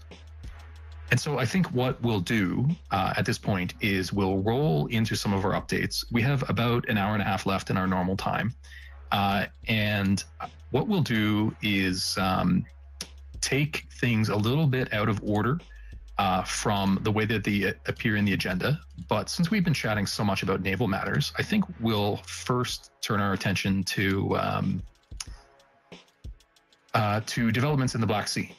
And of course, we're very lucky to have Exit with us, who likes following the developments there so closely. And so a lot of these are items that either she wrote or she found in her keeping up with these matters. So we'll have a bit of a talk about that, and then we'll sort of roll into discussion of the progress of the offensive and developments in Ukrainian and Russian sources after this. And so I had just been putting items up in the nest. Maybe I'll just ask Exit, do you see those items coming up? Because I'm not seeing them appear, so it may just be a little glitch on my end. They are coming up, yeah. They are? Okay. So the first item was that the new talks that Lloyd's is having potentially about a new insurance product for exports from Ukraine. And so perhaps while I just quickly reset exit, would you be open to speaking about that item? Yeah, so first of all, I don't know that I would call these new. Lloyd's and a number of other insurers have been talking to the government of Ukraine and talking to some other interested parties, we'll call them, about providing insurance. It does specifically say, if you read through that article, which I always recommend you do, that Lloyd's is really only interested specifically in ensuring some form of the new UN corridor. It doesn't specifically mention that Russia would be involved in that, and I tried to poke around a little bit about that today and didn't really get any any information on it. So if anybody has any, feel free to send it my way. But insurance is really the sticking point here. That's like literally all that's keeping shippers from actually accessing the Ukrainian port that's there. It is my understanding that there is some insurance available, but it's absurdly priced, and it just makes it really difficult for anybody to buy Ukrainian grain, pay the transit fees and the shipping and the insurance, and still actually have it at a reasonable price point. So how we see that kind of move out from here, and whether or not we can actually have some movement, I think, unfortunately, whether or not you appreciated the Black Sea Grain Initiative, and I've said this to a couple people in the last week, there were some major flaws in it, but at least grain was moving and other products could move through a similar system. It is the best option on the table if we can get somebody to agree to it and start shipping something out of Ukraine. And so while those talks are ongoing, in order to enable Ukrainian exports, at the same time, there were discussions in the last few days between Putin and Erdogan directly, which included discussion around the attempts to reopen the Black Sea Grain Initiative. So you'll see as the second and then the third items in the nest. The second is a bit of a profile, like a quick summary of kind of the dynamic between Erdogan and Putin, in that they definitely don't like one another, that they have both taken opportunities to work against the other's interests, but that at the same time, they do seem to be making efforts to try to promote their own country's interests where they can work with the other, which is a very unusual dynamic. It's one you don't see pulled off very well in global diplomacy anymore. But they did have a discussion about the Black Sea Grain Initiative, following which Russia put out a statement from their Ministry of Foreign Affairs that wasn't much of an update, but it essentially reiterated Russia's position on, essentially its demands about what they expect to be done before they would even entertain restarting that deal. And then that third item back is again, it's a thread that Exit put together, drawing a few resources in about a potential deal instead that Russia is now suggesting has been agreed in principle among Russia, Turkey, and the United Arab Emirates. And so you can find details of it in Exit's thread. But the interesting thing is that it's in the details. So it's Russia saying there's a deal in principle. But then they go on to say, but the logistics haven't been worked out. The quantities haven't been totally worked out. The financing hasn't been worked out. And so, it is perhaps not a nothing of a story, but all of the details remain to be filled in. And given that it's coming from Russian sources, it may have been them walking away from the summit, wanting to put a positive spin or a productive spin on things. But I see that Exit has her hand up, so we'll go to her as co-host, and then we'll go to Radio and Nukes. Let's go to Radio and Nukes because my brain just froze for a second there. Sorry. Okay. When you were talking about the insurance earlier, I remember a month or two ago when they were talking about how Russia and Ukraine there were some talks about them self-insuring or providing insurance directly, from the government of the respective nation. Is that something that's still in play, or is there some sort of issue with that, or what's going on there? The last that I had heard on that front is there were two different programs that Ukraine was working on.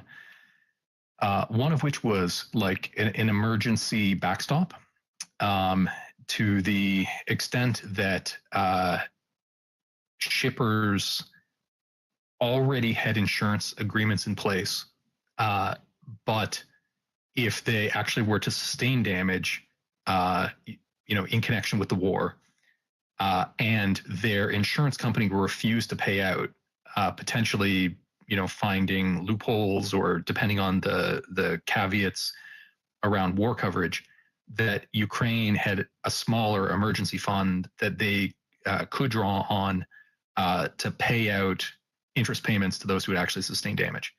My understanding is that was approved by the Ukrainian cabinet, which is an easier thing to accomplish. And because it was more like a backstop, not the sale of an insurance product, it didn't necessarily have to be aligned with, potential because they're looking for EU membership, EU insurance policies and so on. The other program, which was more comprehensive, which was potentially offering a war insurance product, I believe it was passed there was a proposal that was passed, but then it was referred back to committee in order to reconcile some issues, some of the details, and make sure that it was compliant with EU legislation and other Ukrainian legislation. That was what, you say a month and a half, 2 months ago. I haven't heard an update on that since, but that's my understanding. But Exit, go ahead. So that was actually the end of May that happened, and I was not really around last week, but I did just check because you brought that up, Nukes. Thank you. There was an update on August 21st, and it looks like they have put it back in for a second reading. So it's possible that we might actually get some movement on that sometime soon. It has not necessarily been passed yet, but at least it's actually starting to move a little bit further down the process. I will reach out to a few Ukrainians and get them to look a little bit more into that. The thing I was going to mention earlier, it's interesting to watch kind of the evolution of what Turkey is doing in the Black Sea.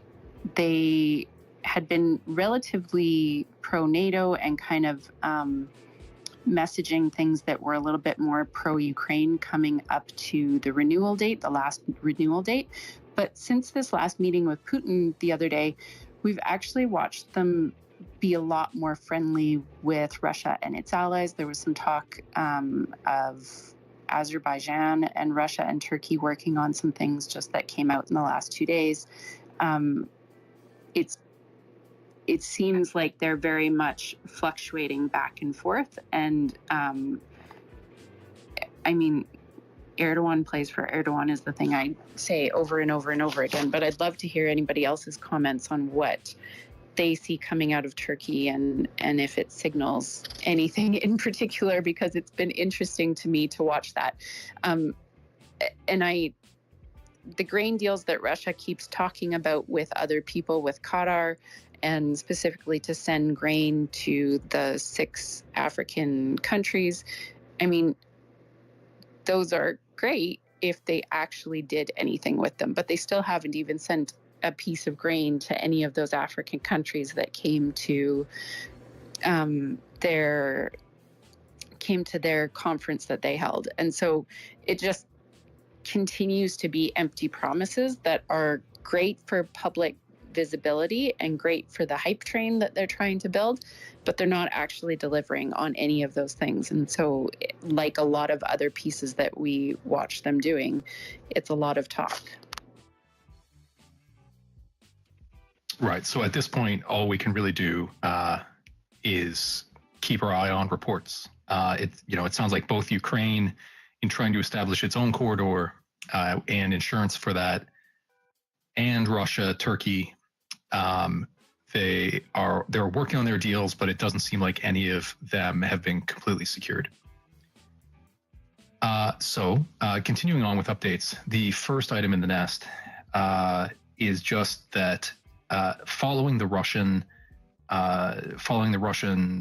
Ministry of Foreign Affairs statement that they don't intend to be resuming the Black Sea Grain Initiative and setting out their demands.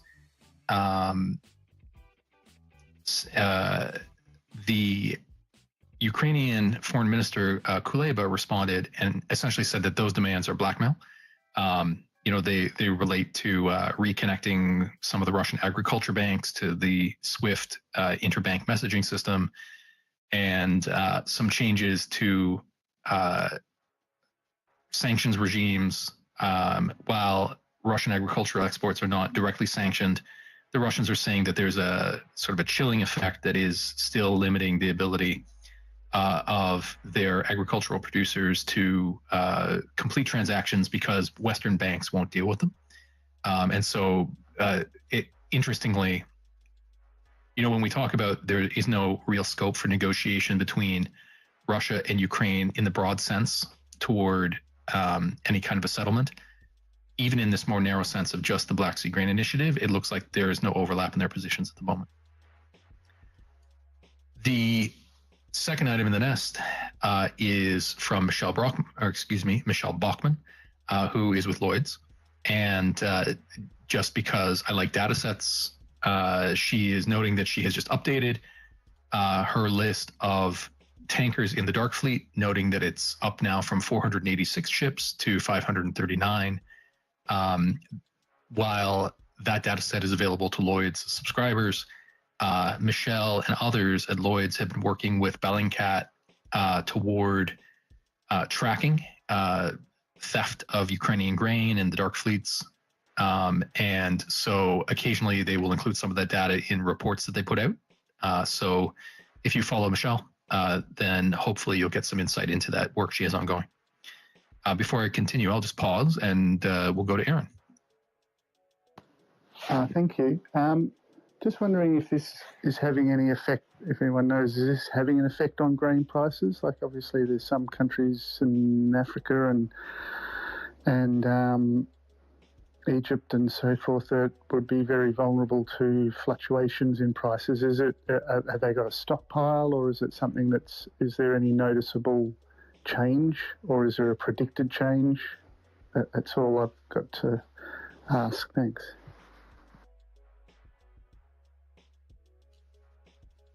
I don't know if Exit wants to weigh in if she's been paying attention to grain prices.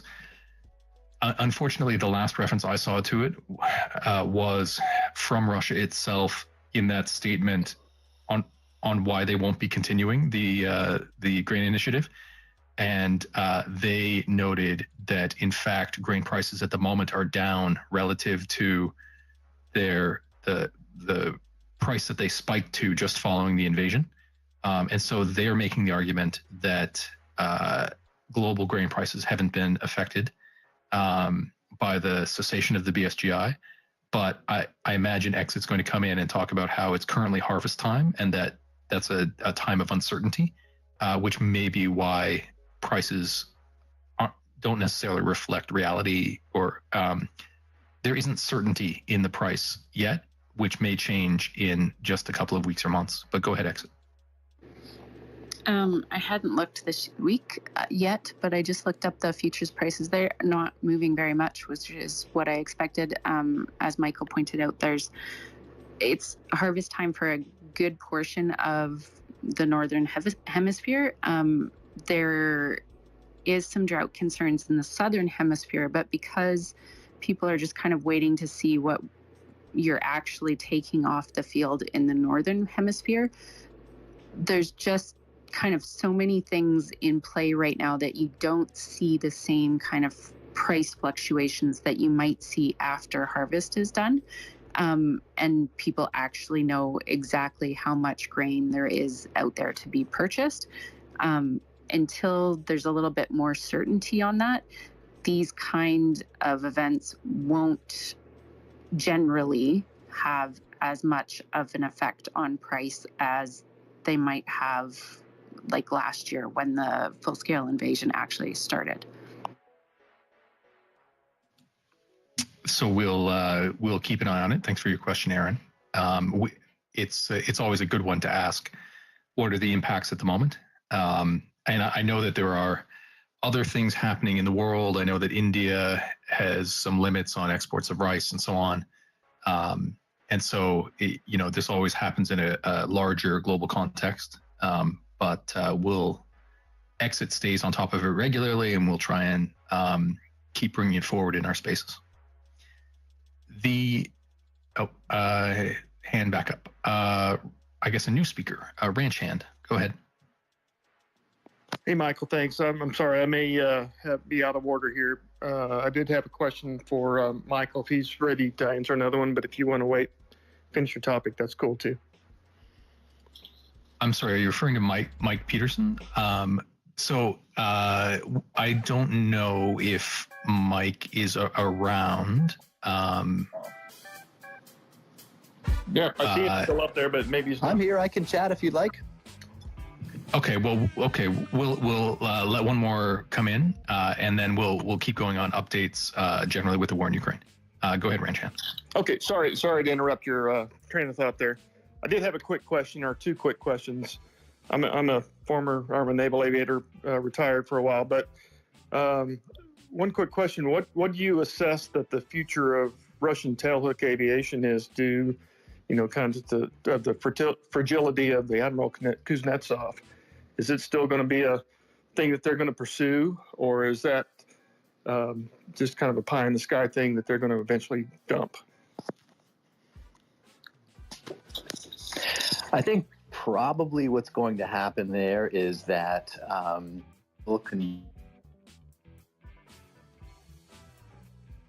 as practical only because the carrier itself is more of a vanity project at this point, and I think that there is this odd recognition among great powers that if you are a great power, you have to have an aircraft carrier, and if you have an aircraft carrier, you have to have carrier aviation. It's interesting. Most of Russia's carriers old. At least relative to what we would expect from American pilots. They tend to be have grayer hair and be a little bit longer in the tooth. That's because there are fewer people going into the pipeline, and so that the people they have to hang on to. What is ultimately going to happen with the Kuznetsov is anybody's guess, but I do think that they'll try to hang on to it for as long as they can, and of course that means hanging on to the air wing for as long as they can, but we'll have to just see.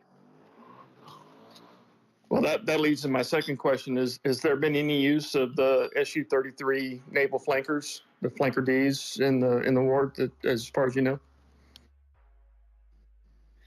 I'm not certain. I can't really answer that. To be honest with you, I don't know for sure. It wouldn't surprise me if we did see a little bit of that, but a little bit of the use of the Su-33s, but I just don't know. Sorry. Okay, thanks. Sorry to interrupt your conversation there, Michael. I appreciate you. Yep, no worries. And just the reason we do it that way, it's great that Mike is still with us. I'm happy that he can continue, but we knew his time was limited, so we didn't want to hold him too long. So we thought we would wrap that item and just move into general updates. But we'll keep going with those. And so a few more items about the Black Sea and grain exports. The third item back is just a note from Mike Lee, who is an agronomist and consultant. And Mike actually came and did an interview with us several months ago about agricultural development in Ukraine. He had an update this morning where he noted that it looks like these 5 countries in the EU Poland, Hungary, Romania, Bulgaria, and Slovakia, which are essentially the countries that border Ukraine, look like they're going to press in order to continue restrictions on the certain Ukrainian agricultural products, for several more months, which is unfortunate. That news is offset by some progress today with regard to, I think, exports that Ukrainian grains are now being exported from, I believe it was Czech ports for the first time, and also some reports on improvements on potential for export through some of the Baltic ports. So those were pieces of good news. And I know that if you were to check X's profile, she retweeted those earlier today, so you can always find them there. Go ahead, X. It was the Croatian ports. And I'll note that specifically I saw that a separate story. I'm not sure if it was Mike. I'll go back and try and find it. Ukraine looks like they have been signaling they may challenge and take up, if these 5 countries continue with the EU ban, they may try and take the matter to the World Trade Organization. So that would be kind of an interesting development. And I guess I would just point out that when you see these stories, remember a lot like actually Mike was talking about in his portion that he did with us, Ukraine is one factor in the story. Russia is another factor in the story. But each of these countries also have their own political life that's going on outside of the war. Some of them, Poland has an election coming up. There's Russian misinformation programs that are running through each of these countries that generally there are certain populations that seem to be a little bit more bought into those misinformation programs. And so it's not just as simple as why don't they let Ukrainian grain be imported into these countries. There's a lot more factors than what you're seeing on a daily basis. And it affects what's actually happening to the political outcomes of the governments that are in those countries. And ultimately, that's something that they're quite concerned about. If they aren't in power, they may not be able to support Ukraine in the same way. There's a lot of other factors that we see working into each of these decisions. And they're not just as simple as, I would like to get the grain out of Ukraine and export it to the rest of the world. Of course. And so that idea of a WTO challenge would be interesting because, those are some of the same parties who will have to be cooperating with Ukraine in its EU, entrance negotiations. And so it'll be interesting to see how much Ukraine tries to play hardball. Okay, those were updates on the grain exports. The next 2 or 3 items are about some of the more kinetic things that are happening in and around the Black Sea. So the 4th item in the nest is just an update. It's links to an article from the BBC, and it's to note that Russia is continuing to strike the Danube ports of Reni and Izmail. And the number escapes me, but I think they have struck those ports something like 4 of the last 5 nights. Each strike is wearing away a little bit at infrastructure. I believe in last night's strike, 1 person was killed. And so even though it may be sort of low volume in terms of just use of Shahed drones, to the extent that it puts those ports at risk, it deters the ships from entering. And so, that seems to be Russia's intended effect. However, there are interesting consequences that flow from that. In just a moment, we'll speak about these reports that some of the Russian drones have actually landed in Romanian territory and, what flows from that. However, before that, 2 more points on kinetic action in the Black Sea. So the 5th tweet back in the nest is an article from the Euromaidan press. And in speaking with Mr. Peterson, Dr. Peterson, Exit was talking about how there is a fair bit we hear about, but we don't know for sure. We may be hearing about it only from one side. This article from Euromaidan tries to put some of the recent reports in a little bit more context. I was having discussions with people about it, and I was a little bit critical that the journalists here don't completely explain their sources around the nature of the landings in Crimea, and they also make suggestion, mainly citing Russian claims that the Ukrainians may actually be using some of the oil drilling rigs in the Black Sea as little temporary basing stations, potentially to launch some of their USVs from, that sort of thing. All of that's unconfirmed. And so I'm not presenting the story to you as fact, but as if all we have are claims from one side, then we look at those and then we try to find additional evidence to support or disprove them. In this case, a lot of that other evidence isn't available, so we only have the claims, but most of them are set out in that article. Finally, on the kinetic front, again, just claims. It's the tweet from OSINT-TV that's up there. And this was from 3 days ago, that the Russians claimed that there was another attempted attack on a Russian frigate by unmanned surface vessels. And in this case, the Russians are claiming that there were 3 drones and that there was no damage to the vessels. And this follows similar reports from almost a week ago now, where the Russians claimed there were additional attempts on the Kerch Bridge.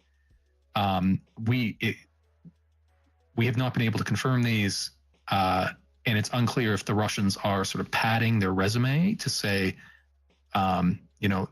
they're creating imaginary attacks to say, look how good we are at defending, in order to draw attention away from the failures that they have had, or whether these are actually events that are occurring. And frankly, both are plausible, and we're just not sure which is which at the moment. Okay, the next block of material relates to the landing of these Russian drones in Romanian territory. So I'm just putting this material up in the nest. The first of which will be a thread from our friends at GeoConfirmed, who, using various bits of video footage, managed to geolocate the crash site to say it was definitely in Romanian territory. And they did that work several days ago, within a few hours after it happened. And I think it's a well put together thread. You can, the argument's set out well. Interestingly, after that, the Romanian, I believe it was the Romanian foreign minister, came out and said that the Russian drones definitely did not land on Romanian territory. And then there was a bit of a back and forth. I believe that Ukrainian Foreign Minister Kuleba came out and said, I don't understand why Romania is making this claim. That definitely happened that way. And it took 2 days for Romania to come out and reverse its position, saying that, yes, in fact, it did land on their territory. And so the second item in the nest, you'll see, actually contains a video report from the ground there, where they show the location where the drone crashed. So it's confirmed at that level.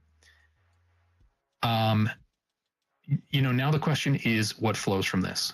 And given the Romanians have demonstrated what appears to be an intention to downplay this through, claiming that it didn't occur at all. There were also some comments today from NATO Secretary General Stoltenberg, and you'll find that third item in the nest is a Reuters article covering his statements, where he focused on the fact that there was no indication that the striking of Romanian territory was intentional. And so, they're focusing on the intention, apparently in an effort to diffuse the situation. And just before I go to exit, I'll note that the fourth item in the nest, again, unconfirmed, but that there may actually have been an additional case of a Russian drone landing on Romanian territory, where apparently the mayor of one of the local cities has come out and claimed that, yes, that happened and we found the debris. Exit, please go ahead. Sorry, I was going to mention that last one that you mentioned, and I just didn't see it in the nest. I must be glitching there. My apologies. Yeah, no worries. I know that there was a more interesting version where they actually interviewed the mayor. What I included in the nest was just a secondhand report, I think, that came from his Telegram. And so if you happen to have handy that interview with the mayor, because I think he went out and said that he actually looked at some of the Ukrainian media footage and he used that to help him locate the crash site. So that was all interesting to me. Okay. And yeah, go ahead, Exit. So that is what I put in the nest. Actually, somebody from Romania had sent that to me, and it's up there, the first in the nest right now.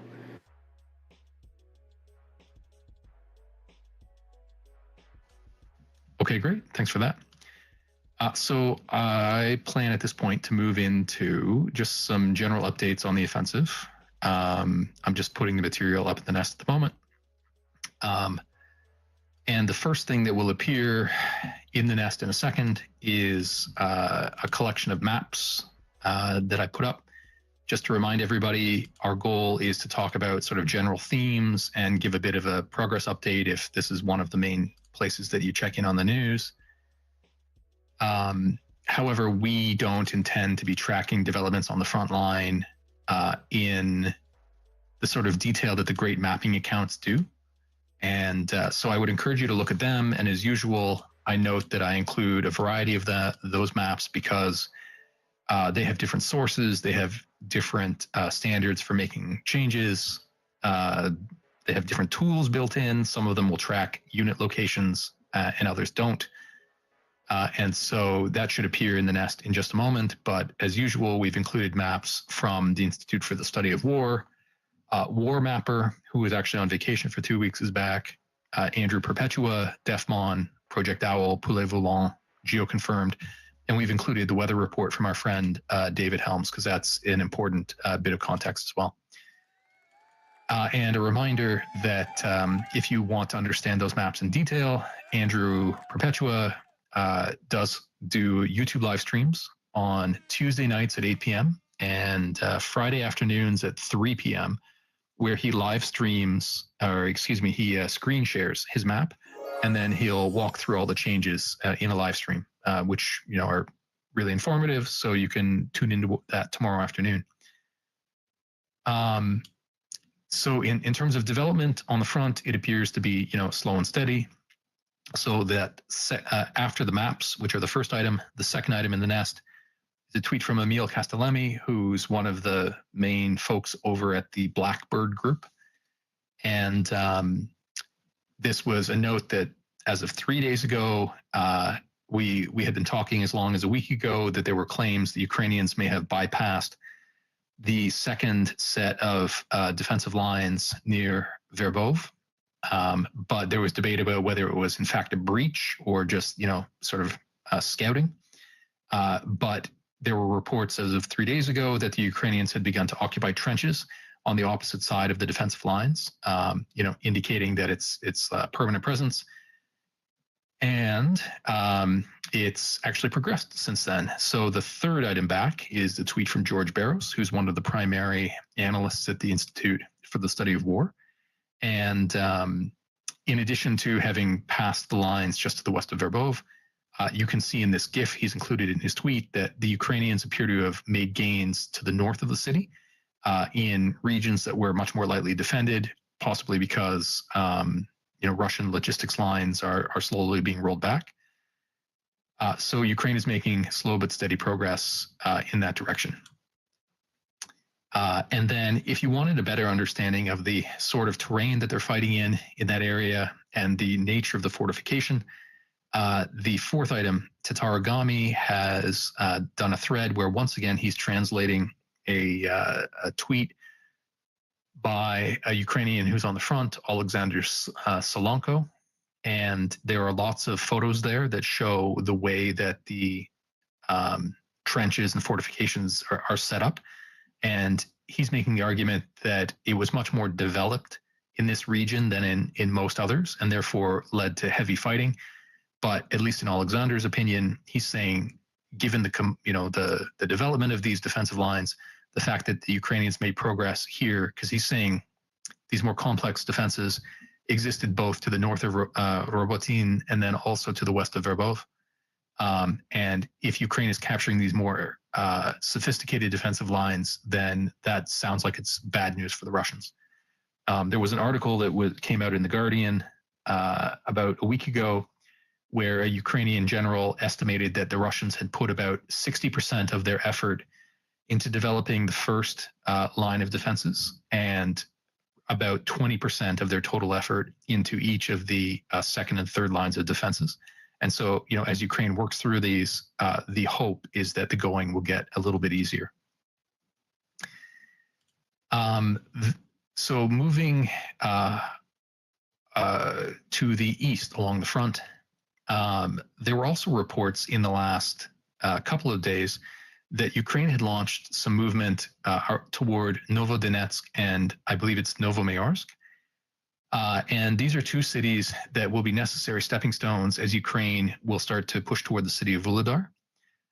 And again, reports from those areas sound like they're just slow but steady progress. So you can see the post from War Mapper in the 5th tweet, and then in the 6th, you'll just see confirmation of the launch of fighting there, which was only 2 days ago, from Rob Lee, and he cites several Telegram accounts to confirm that.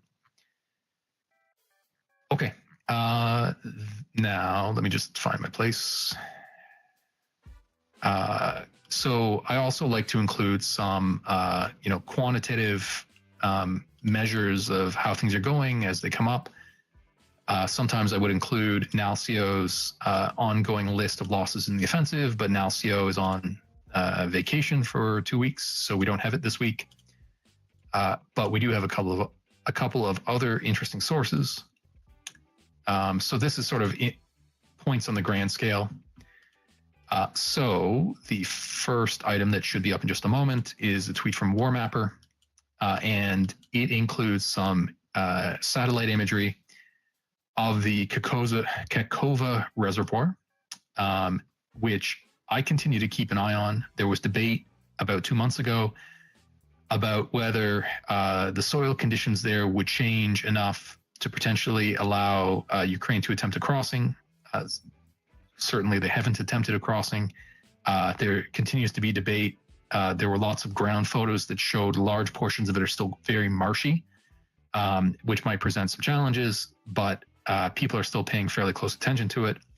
And I saw one account noting that the challenges that this terrain of the reservoir present now might be quite different in a few months if it's really essentially shallow water. If it's were to freeze over, it might make crossing considerably more feasible. Whether it makes tactical sense for the Ukrainians at that time, we'll have to see. But I think it's worth keeping an eye on. The second item in the nest, again from George Barros of the Institute for the Study of War, I thought was interesting. We've seen several people apply the control maps over topographical maps, and we've had some chats. I think we had one on Sunday about the implications of the terrain where they're fighting around Verbov. And in this case, Institute for the Study of War has tried to apply it instead of a terrain map that's in 2D, showing the elevation lines. They've actually started to work with a 3D model. And George mentions that because it's such a flat area in general, and when you're looking at it, over a large scale, it's hard to detect the differences. So he said that, to illustrate it, they've exaggerated it by multiplying the height differences by 3 times their actual. Anyway, if you wanted to look through the video they created that shows the terrain features in 3D, I found it at least an interesting technique. Go ahead, Exit. I feel like maybe they got that idea from a certain other mapper that we work with. That I work with at least. I would like to point out that is really, really useful, and I absolutely recommend you looking at theirs or go to one of Andrew's streams and ask him about certain areas when we're going through them. I know that when we're going through the stream and I stop to ask him to show the topo and he can pull it up and show exactly what's happening there, that's one of the most instructive things that I think happens in those streams and really helps you see the challenges that Ukraine is facing from where they are to where they have to go. And you were mentioning earlier that the hope is that once they get past some of these trench lines, things might get a little easier. And there is definitely that perspective that, like, you're past the trench line, maybe it's one less thing to take care of. But the topographic issues, as well as just general minefields, are still going to be a big deal. And it still won't be like a race to the finish line like we saw maybe in like the Petersen offensive.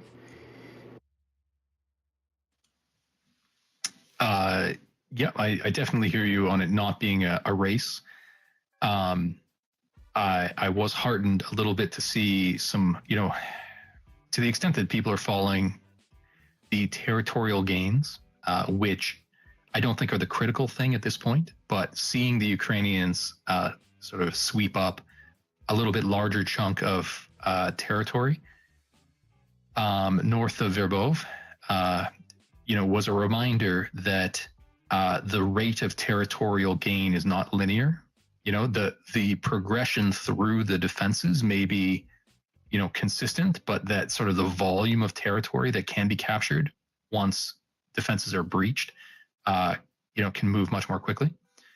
But in any event, the Institute for the Study of War is applying the 3D maps now, and obviously Andrew does as well. So again, check out Andrew's stream tomorrow afternoon. Go ahead, Andrew. Yeah, I just want to just point out that Ukraine is advancing in a lot of different places right now. Today, my map update had, I can't remember how many places they advanced, but it was a lot. It was like 5 different places.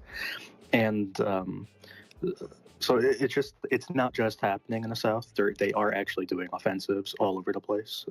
So just keep that in mind. Yeah, absolutely. Which is why check out Andrew's map. And some of those are things like I'll hear reports about claims the Russians are withdrawing partially or fully from Klishivka, to the south of Bakhmut. But before the space starts, because I'm not specializing in changes in the front line, I don't have a solid enough source to rely on, just as an example. So again, go to the great mapping accounts for that type of work. And I appreciate Andrew's point that Ukraine may be making more progress in areas beyond the ones that people are most focused on. So 2 quantitative points I thought were interesting. Third item in the nest, in one of his last interviews before resigning as defense minister, Reznikov included in his interview the statement that Ukraine is apparently spending $100 million per day in order to prosecute the war. And that gives a little bit of context. We haven't gotten into the discussion for several months, the debate about how much it costs and whether it's sustainable for either side. But every so often they'll let some detail out that allows us to make a little bit better estimate. It seems like Ukraine is very confident in the aid that it's receiving. So that, $100 million a day is a huge expense, but it seems like they've got lots of support from their allies. Go ahead, Exit. I was just going to say, we have a new speaker and they were waving, and I suspect maybe they have the same problem that David had. Oh, okay. Sure. Did you want to go ahead?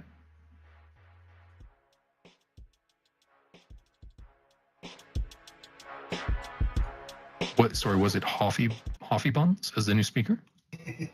Yeah, it's Hoffy Buns. Hello. I'm just a fella. Can you hear me?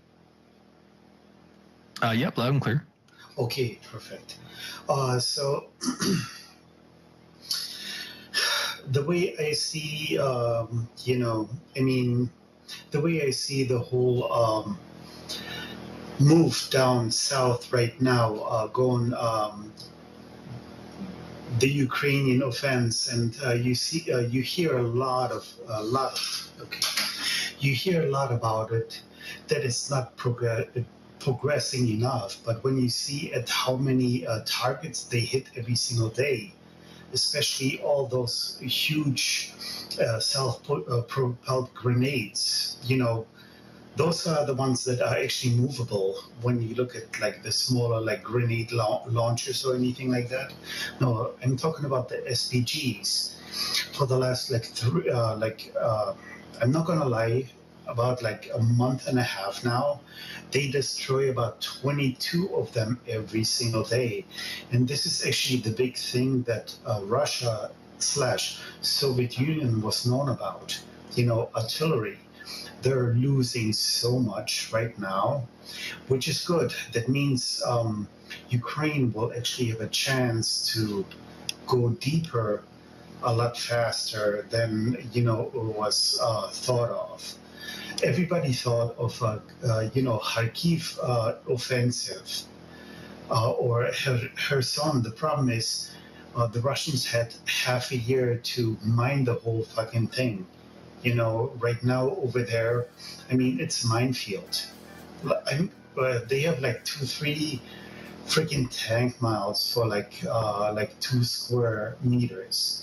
I mean, it's ridiculous how much shit they put out there in such a small time.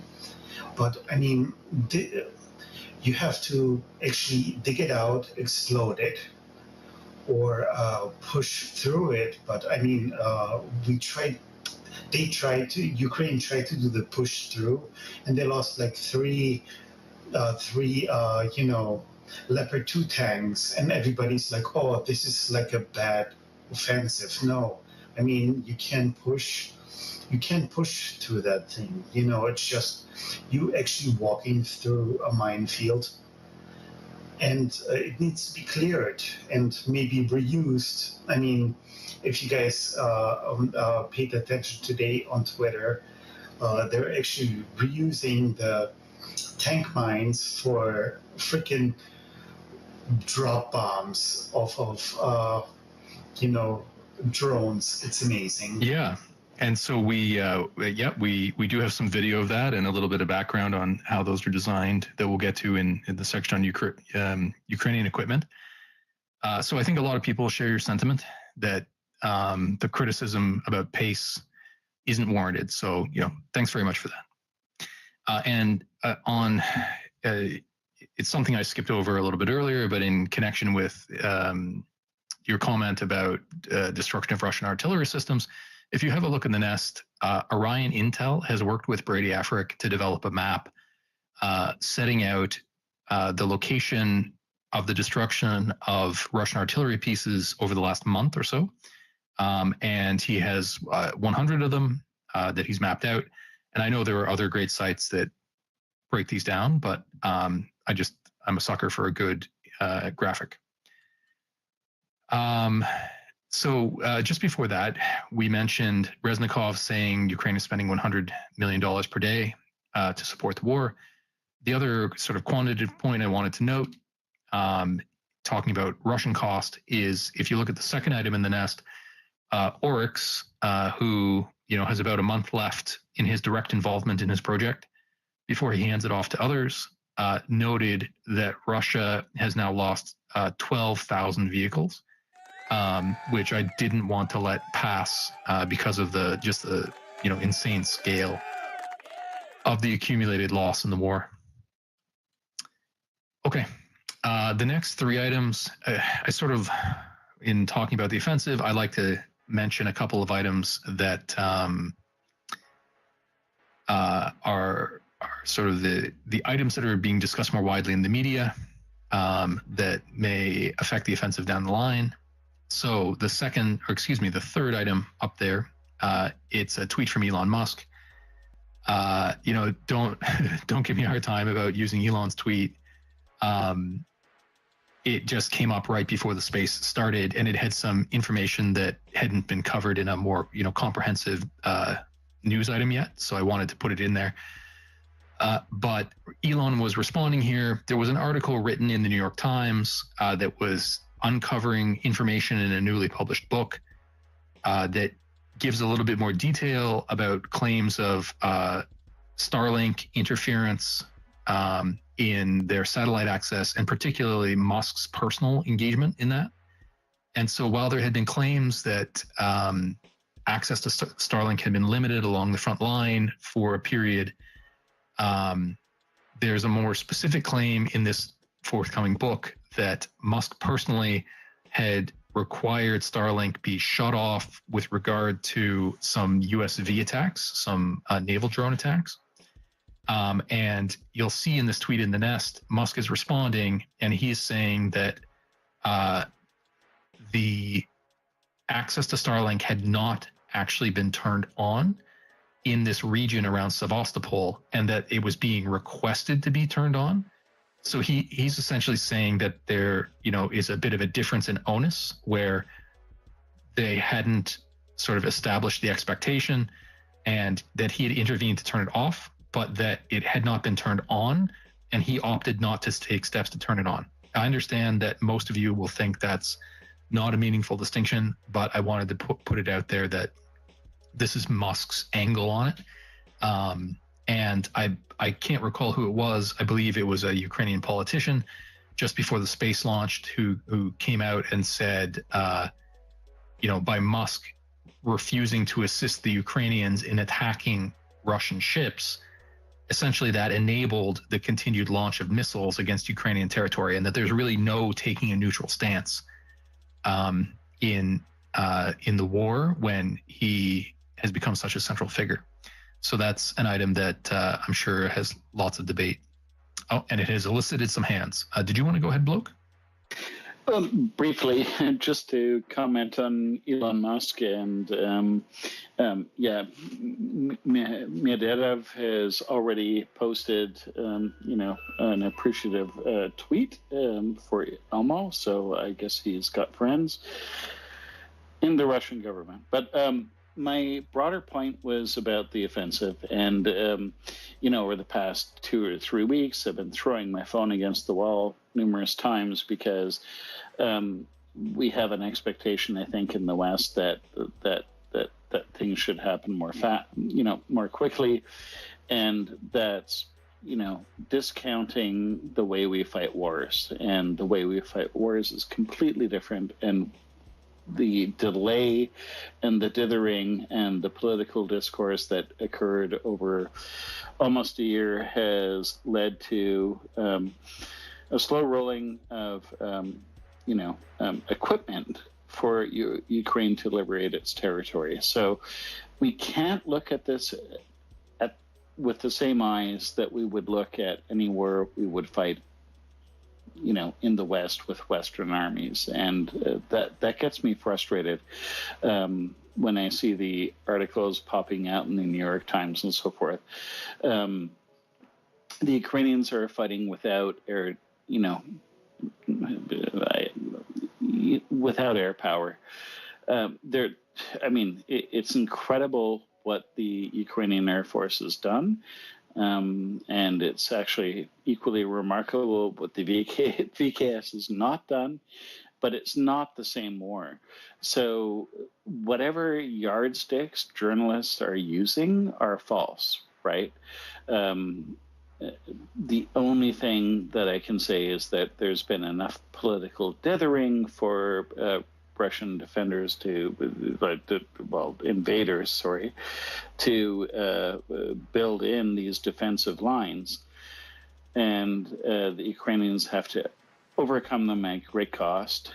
And I just want to point out that this is not something that we would expect from our own troops. So it's something to keep in perspective, and gets me slightly annoyed. And just thought I'd vent for a moment. As for Space Karen, well, I had to delete 3 quotes once I saw Medvedev, complimenting him, because I couldn't handle it. I'm not sure if, Space Karen is going to ban all of us for telling him what to do with his spare time and giving helpful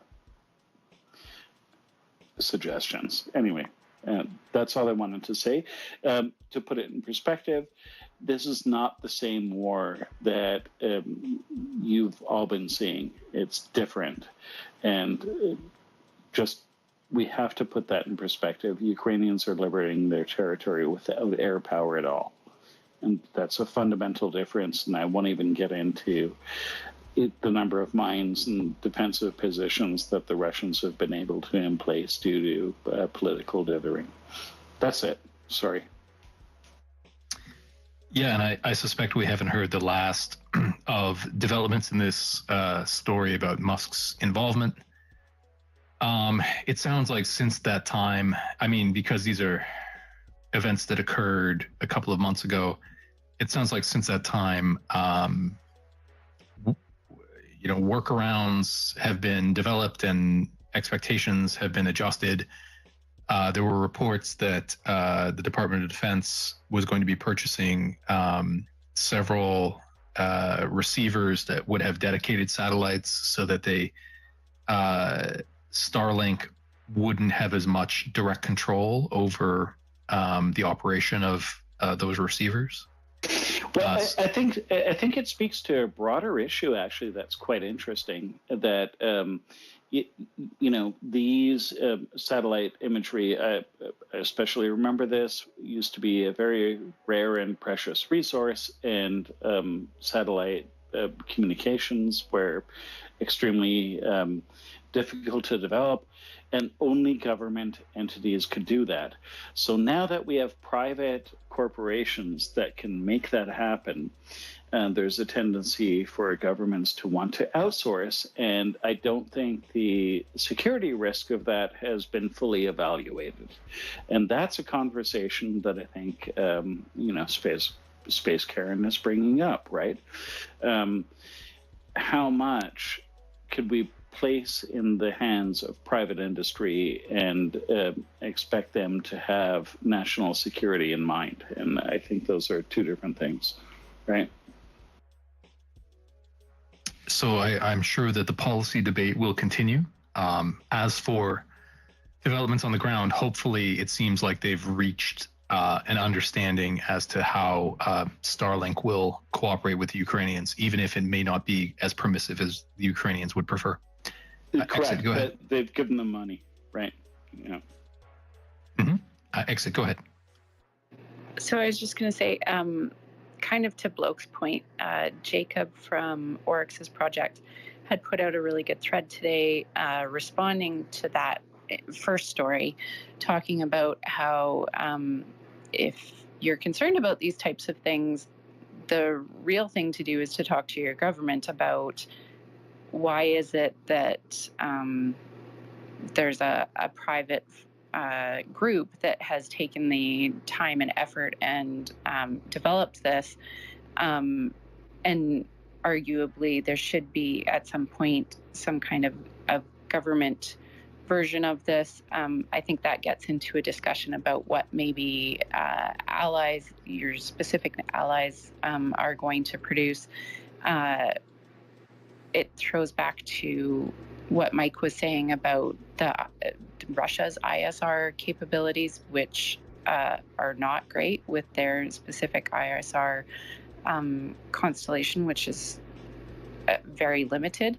It just speaks to a bigger, broader issue of what needs to happen with technology going forward, and that oftentimes these things are moving so fast that governments can't respond. And I think that we can look at satellites, drones, probably AI in the future.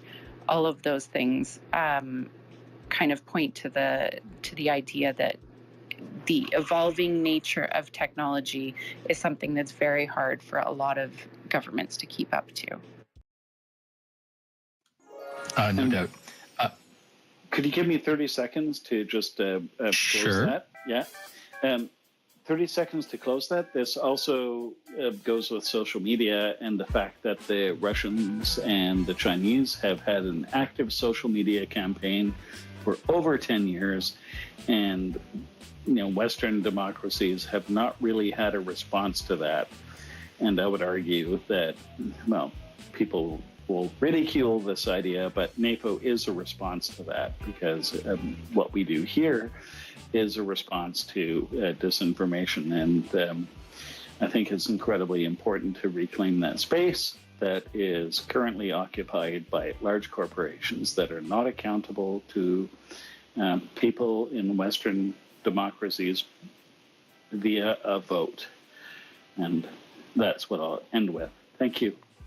Sorry for taking up so much time. No worries. Go ahead, Nukes. Just want to add a little technical tidbit here, maybe a little history.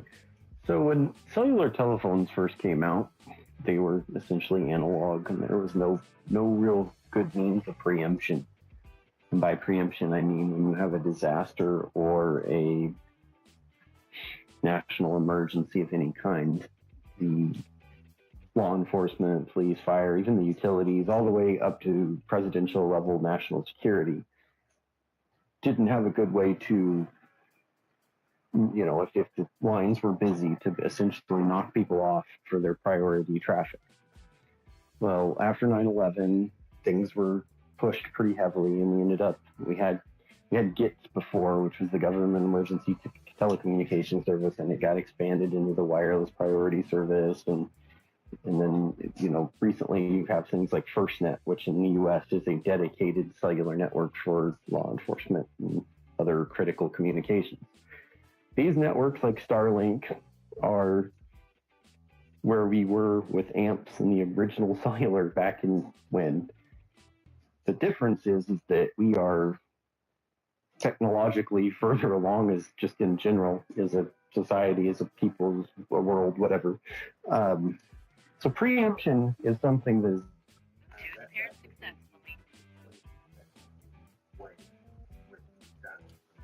so Nukes, sorry, something may have just changed in your phone. You're sounding a little bit hollow now. I don't know if you received the call. But we'll definitely bring you back up once that's sorted in a moment if you just put your hand up.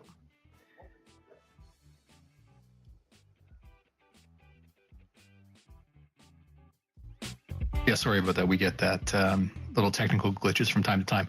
While we're waiting for Nukes to sort that out, the fifth and sixth items in the nest, again, these are just big themes.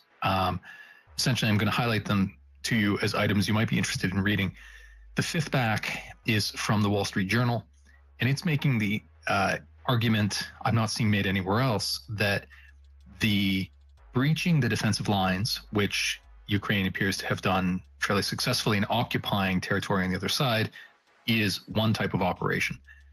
But that now figuring out how to widen that breach and decide whether and when to push through larger number of troops is a different sort of an operation that presents some different challenges. And so if you're interested in seeing what the Wall Street Journal thinks those challenges are, check out that article. The sixth item there was an interview in The Economist that was done with the U.S.'s director of the Defense Intelligence Agency.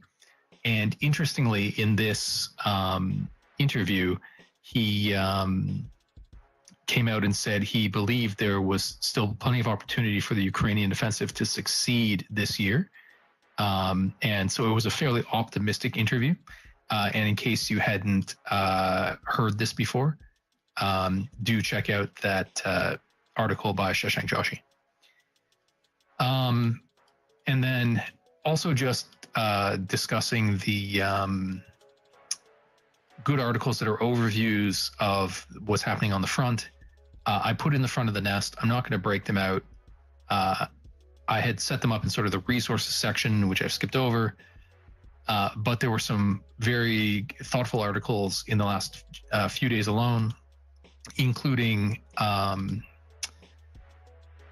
Lawrence Friedman, who on his Substack, he had an interview with Michael Kaufman, who, leading scholar on Russian military, and he actually came to chat with us about a month ago.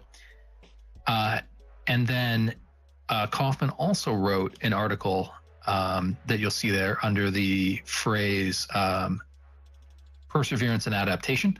And he wrote that along with Rob Lee, as published in War on the Rocks. And that one went around quite a bit as sort of a great overview of the current state of affairs. Interestingly, released on the same day was an article from the Royal United Services Institute that they had titled Stormbreaker, Fighting Through the Russian Defenses in the 2023 Offensive. And this Rusi article came to many of the same conclusions that Kaufman and Lee did. So I would encourage you to check those out. And then finally, on the subject of adaptation, Mick Ryan, who is a retired Australian general, tends to chat about those quite a bit. And so you'll see in that tweet a link to his most recent article on Russian adaptation. If you'll just bear with me a moment, I just have to reset my mic. I'll be back in a second.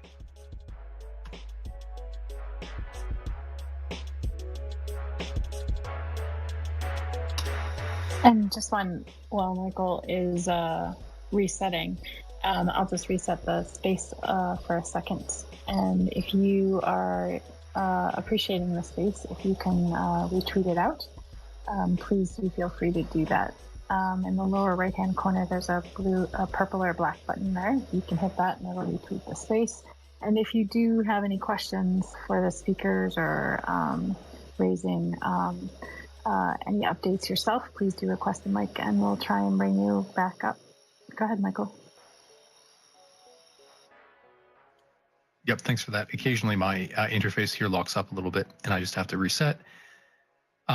So the next set of updates I wanted to get into relate to the resignation of Defense Minister Reznikov and the appointment of the new Defense Minister, who I believe is named Umerov, just because there were a couple of little nuances that I think are particularly interesting.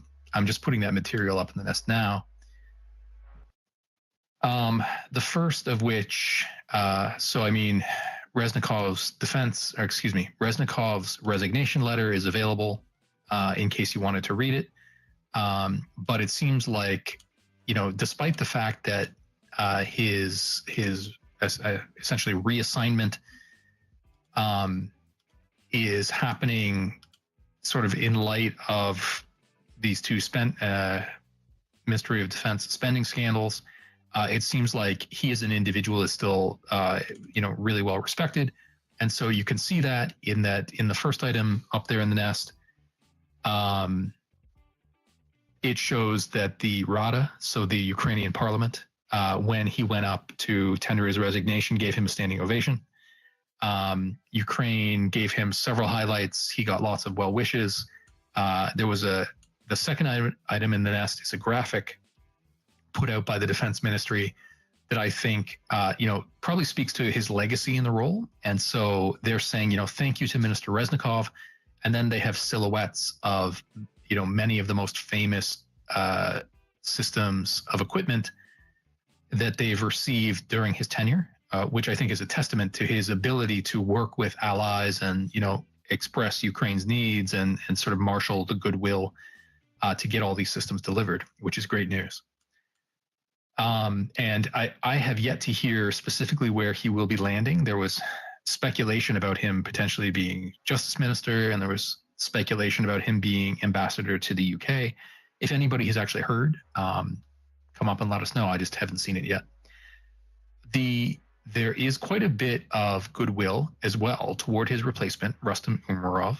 And so if you wanted to learn a little bit more about him, the third item in the nest links to a profile that was done in the Financial Times. And I think there was another done up in the Wall Street Journal. Umerov had been the head of a government fund for the last several years. My understanding is that he was very well respected in that role. He had been put into that because the fund had been accused of a tool for various types of corruption, and he was brought in to clean that up. And apparently he was believed to have done a very effective job at that. My understanding is that he was not originally a member of Zelensky's party.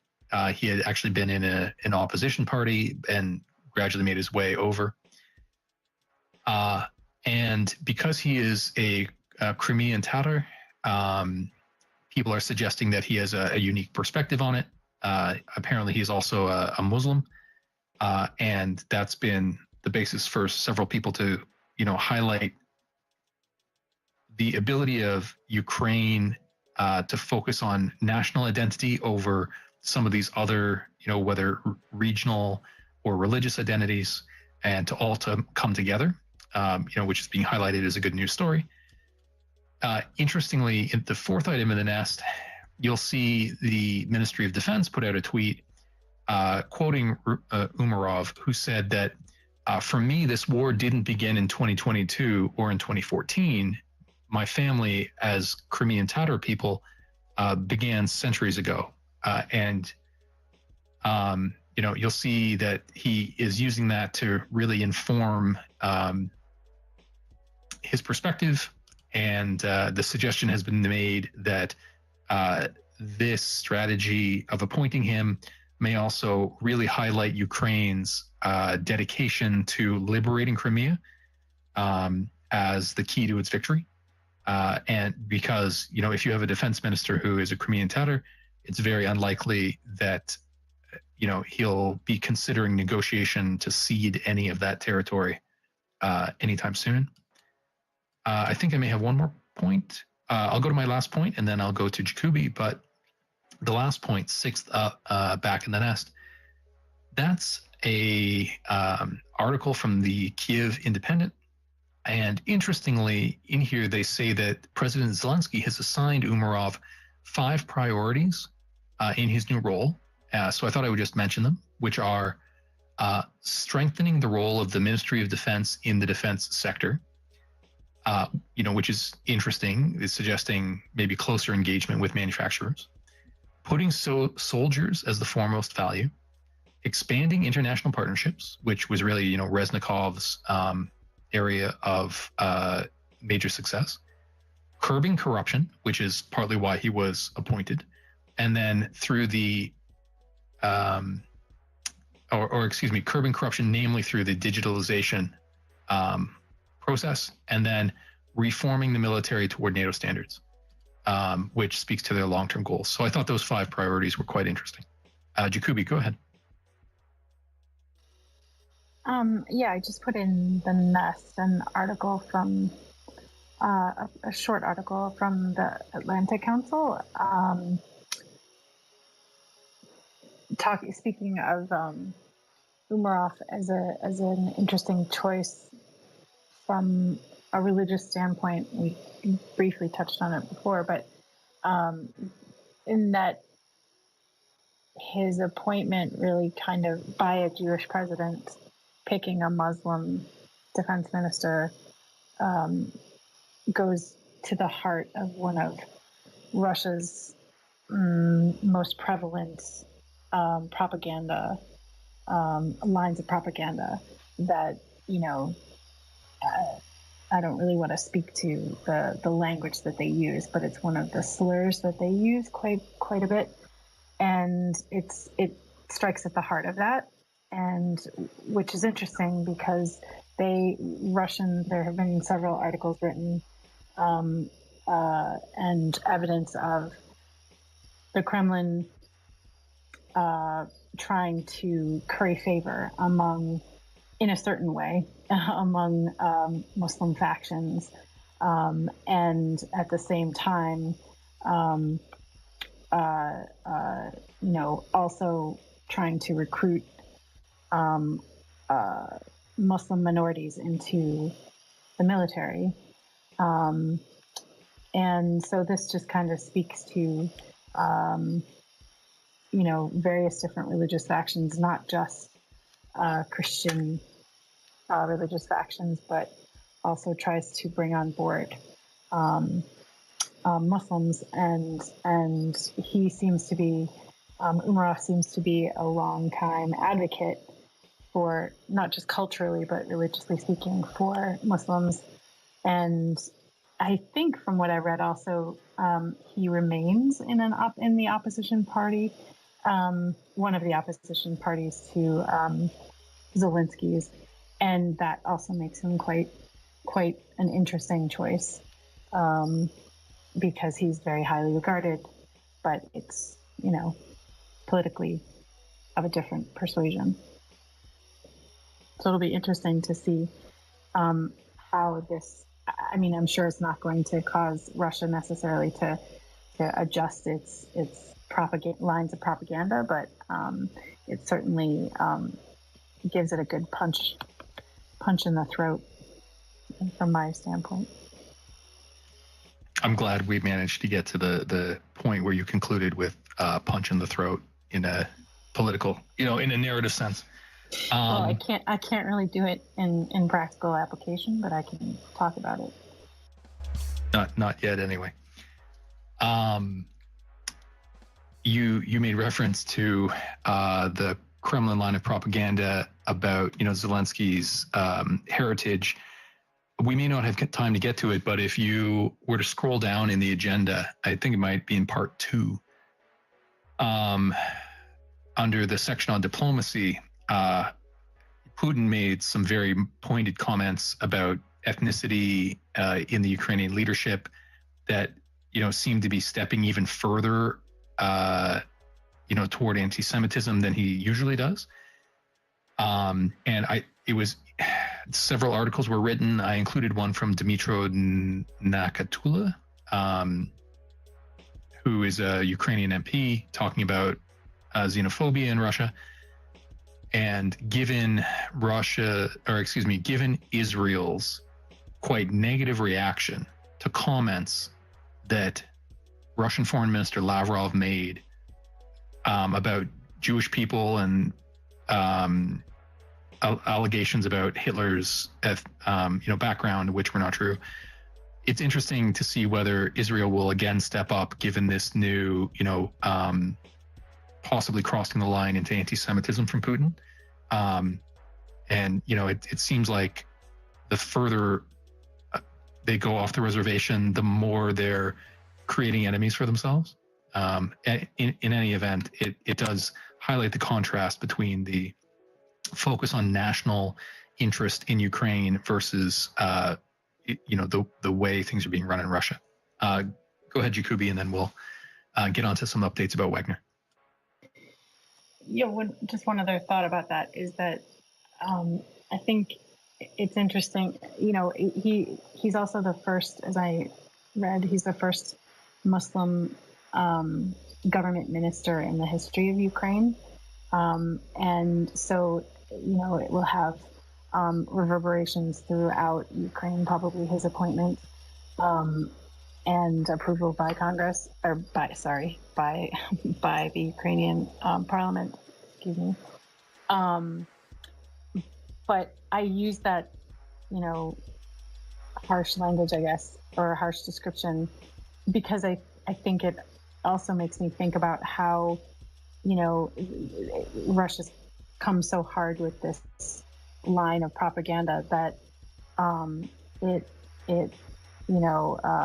begs for a very strong response in return, and it's not an easy thing to do. And obviously, it's not an easy thing to do to push back on such a severe line of propaganda being used against Ukraine, and it requires us a very strong response back in a very sort of unconventional way. And this is one of those ways, I think, for somebody who is up for the challenge. And Umarov certainly seems like he has the pedigree to be up for the challenge. And so, hopefully they can use him and his position to capitalize on it a little bit. it'll be interesting to see how Umarov interacts with Budanov, who is rumored as a potential option for defense minister, and with Kamyshin at the Ministry of Strategic Industries, as his name was also floated. But they all seem incredibly dynamic, so hopefully they all work well together. And just because I mentioned it, but we probably won't get to it, I did, as the first item in the nest, I put in that block of info that refers to Putin's comments and the article on xenophobia in Russia. Okay, a couple of updates on Wagner. Starting with the second item in the nest, the tweet from Matthew Luxmore. He wrote an article in the Wall Street Journal talking about how the Russian Ministry of Defense is supporting other private military companies in movements to take over Wagner's operations in Russia. And there was a longer, I think it's included in just a minute, so I'll hold that. But so the Wall Street Journal is talking about other PMCs moving in on Wagner operations. So check that article out. One example of that is the third item in the nest. Jack Margolin, who is a researcher who spends much of his time tracking Wagner developments, it is passing along. There was an article written by The Insider, which is a Russian investigative news magazine, who noted that in Mali, one of the hangars at a significant airfield there had been a base of operations for Wagner, and apparently they've withdrawn from it. And this, the Malian government has now moved its own Bayraktars in, so they're cited in some aerial photography. But then there were also reports that the Russian Ministry of Defense is now running some operations out of that hangar. And so it's interesting seeing that there is just a bit of a substitution of the Russian MOD in for Wagner. So this is at the operations at the Savare Air Base. The fourth item is an article that was written for Foreign Policy magazine by Dmitry Alperovich. And he's putting forward the theory that the primary motivation in the killing of Prigozhin, and again, we're acting on the assumption that Prigozhin was killed likely by the Kremlin or by, somebody on behalf of the Kremlin. But the assumption is that, or the argument being put forward by Alperovich is that this wasn't about revenge for the Wagner revolt, but that in the conditions that the revolt created, the decision had been made that the Kremlin would take over Wagner's operations, including in Africa, but that Prigozhin was then taking steps to try to undermine that or potentially to reverse that deal. And that's what motivated the decision to have him killed.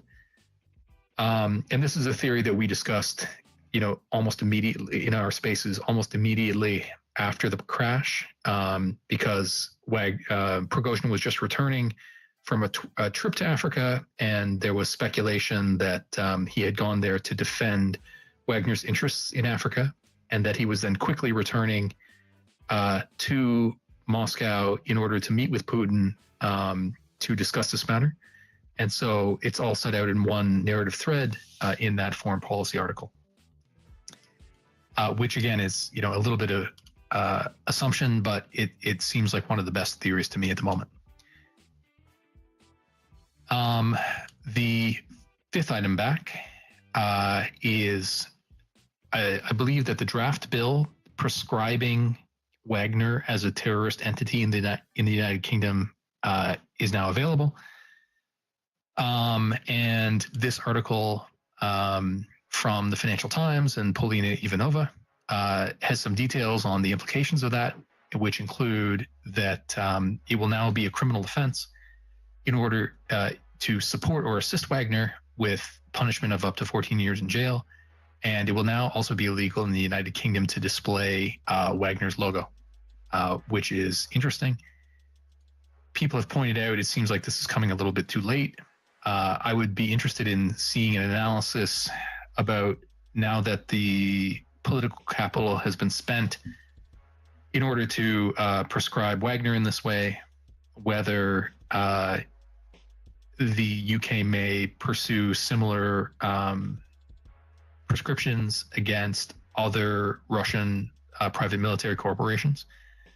We had a bit of a debate in the space over that a week ago. People thought maybe the political will didn't exist, but I'm not sure that's true. I still hold out hope. I've also seen people suggest that the UK taking this step may create some incentive for the United States to consider it as well. This is an item that we discussed quite a bit, 6 or 7 months ago. But clearly the US had come to the conclusion it didn't want to pursue this. We'll see whether the UK's action changes their mind at all. And sorry, one last point before I go to hands. The 6th item back, another tweet from Jack Margolin. He wrote a thread that goes into the investigations that are ongoing against other PMCs for war crimes, because they haven't got as much attention as Wagner has, but that there are these other investigations, most of which at this point are being spearheaded by Ukraine. But by establishing an evidentiary base, hopefully some international organizations will take up similar investigations. And these are the sorts of steps that are likely necessary in order to justify the UK and others taking similar steps to prescribe the other PMCs beyond Wagner. Go ahead, Exit. It's probably way too early to understand how this will go, but depending on whether Wagner really has any strength or influence going forward after Prigozhin and the rest of not the rest of, but a good portion of their leaders were taken out, it might be interesting to consider whether or not countries, instead of going down this legislative route, if they're more inclined to go to a more kinetic solution for problems like this generally, just because maybe if this is an actual solution to Wagner, it might be that that's a more effective solution to stopping the spread of what they do generally. It seems like it's definitely put a halt on a lot of their spread, and they don't seem to have an immediate person to take over. So I think that it's definitely something, although Prigozhin's gone and the threat has maybe changed, it isn't gone altogether, and it's something that still warrants keeping an eye on. Fair enough. Okay, that was it for the material on Wagner. It's a quick update because increasingly they'll play a minor role. At this point, mostly it's looking at how their interests are being distributed among other players. If there are developments, further evidence in what happened with the Prigozhin air crash, we'll keep an eye on that. But I suspect that will, be slow in coming. So we're at midnight on the East Coast, and I think what I'll do is I'll run maybe another 15 minutes. Hopefully, if anybody who supports me in these spaces has to depart, totally understand. I'm hoping to get through some of the items on Ukrainian equipment, but I'll move through these quickly. Often we'll have in our spaces some friends of ours like Colby, Badwar, John Ridge, and the like. And so without them here, we won't have the depth of their experience, but we may also move a little bit faster through the material. So you'll just have to bear with me. Probably what I'll do is I'll go through each block. Anybody who wants to jump in with a point, feel free to. But after each block, I'll go to hands.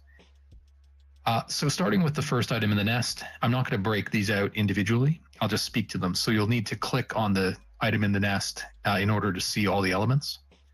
But we, in this last week, the United States came out with both a presidential drawdown of $175 million and also a Ukrainian security assistance initiative package of another $600 million.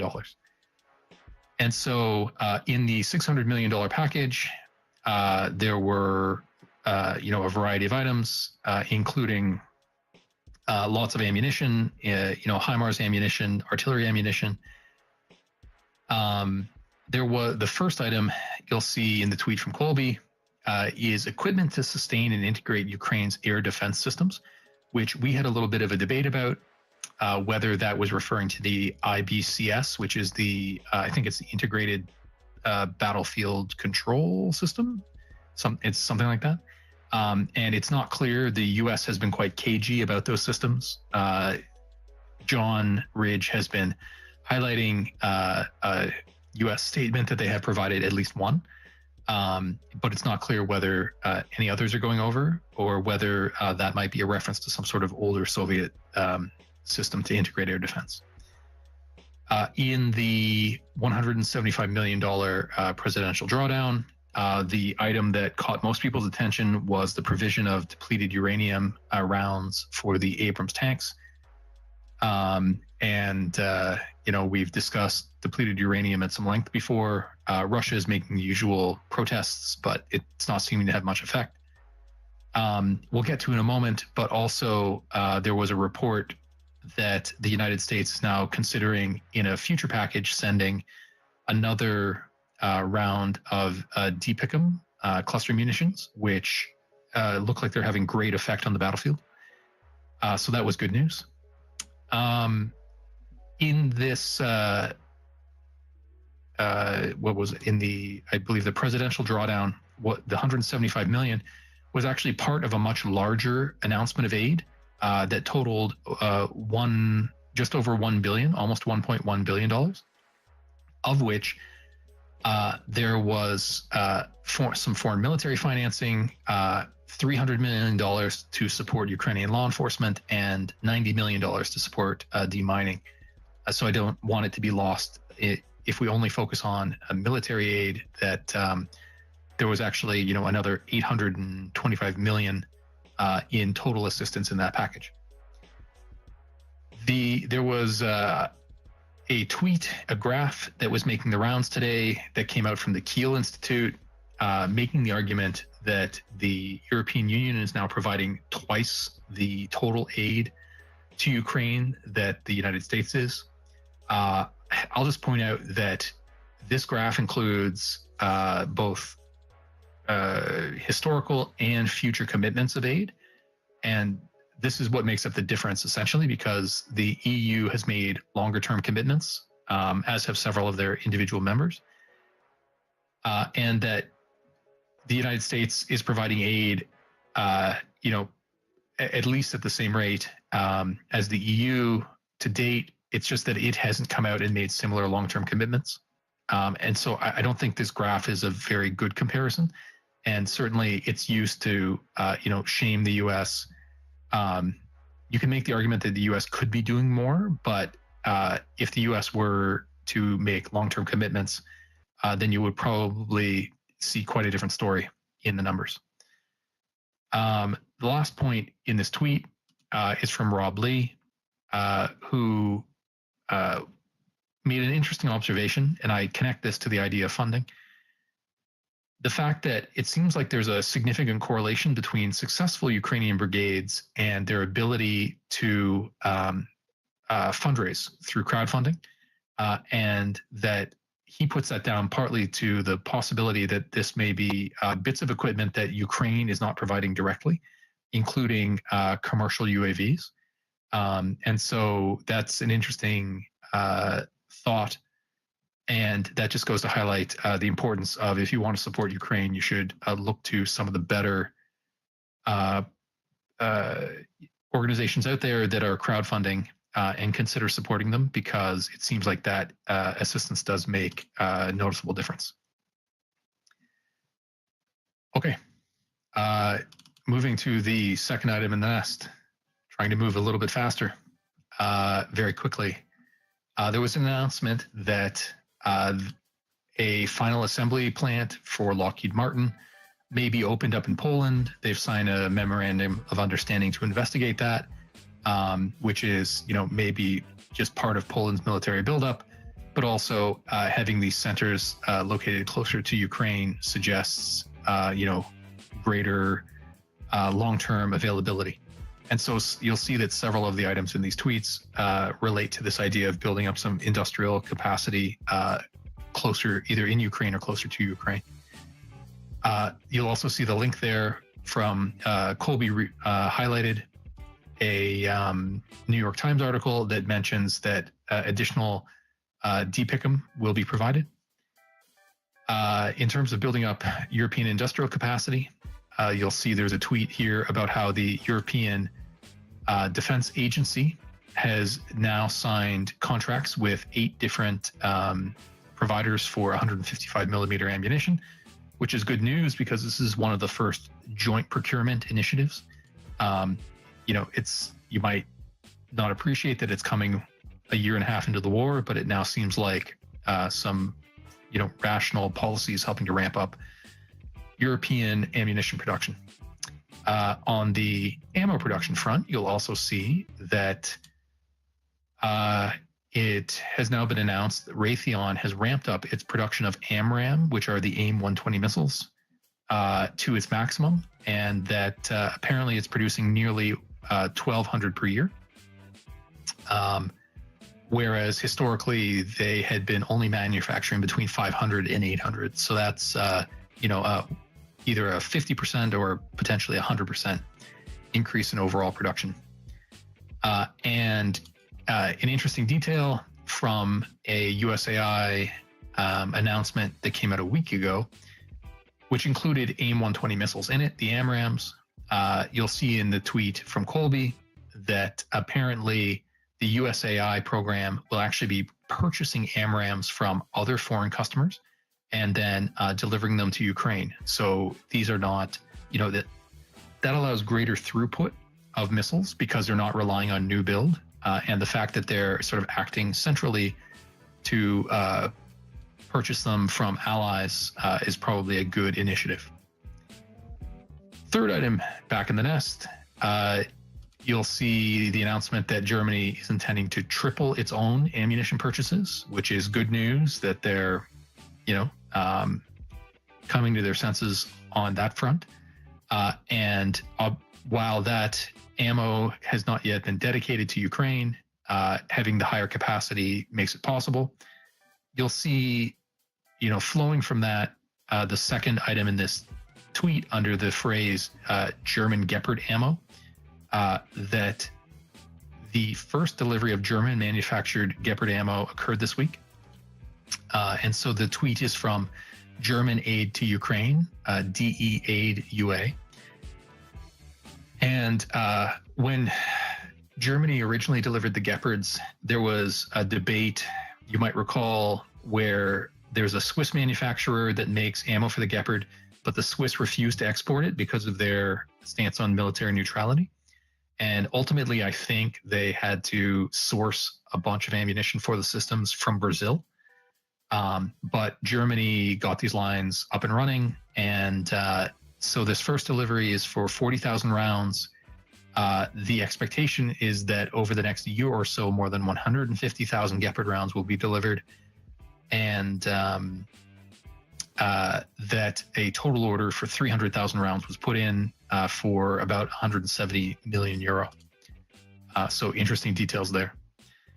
The next item down in that tweet, so again, we're working on the third in the nest.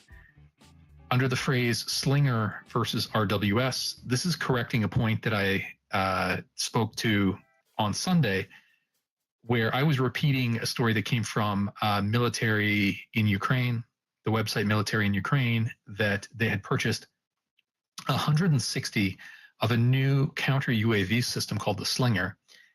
And the company actually put out a clarifying press statement. And so, many thanks to Jake Boyle Consulting, who sent me this press statement. I appreciated that. it turns out that, in fact, what has happened is Ukraine has a provisional contract to purchase 150 of the more conventional remote weapon systems, potentially for use on vehicles.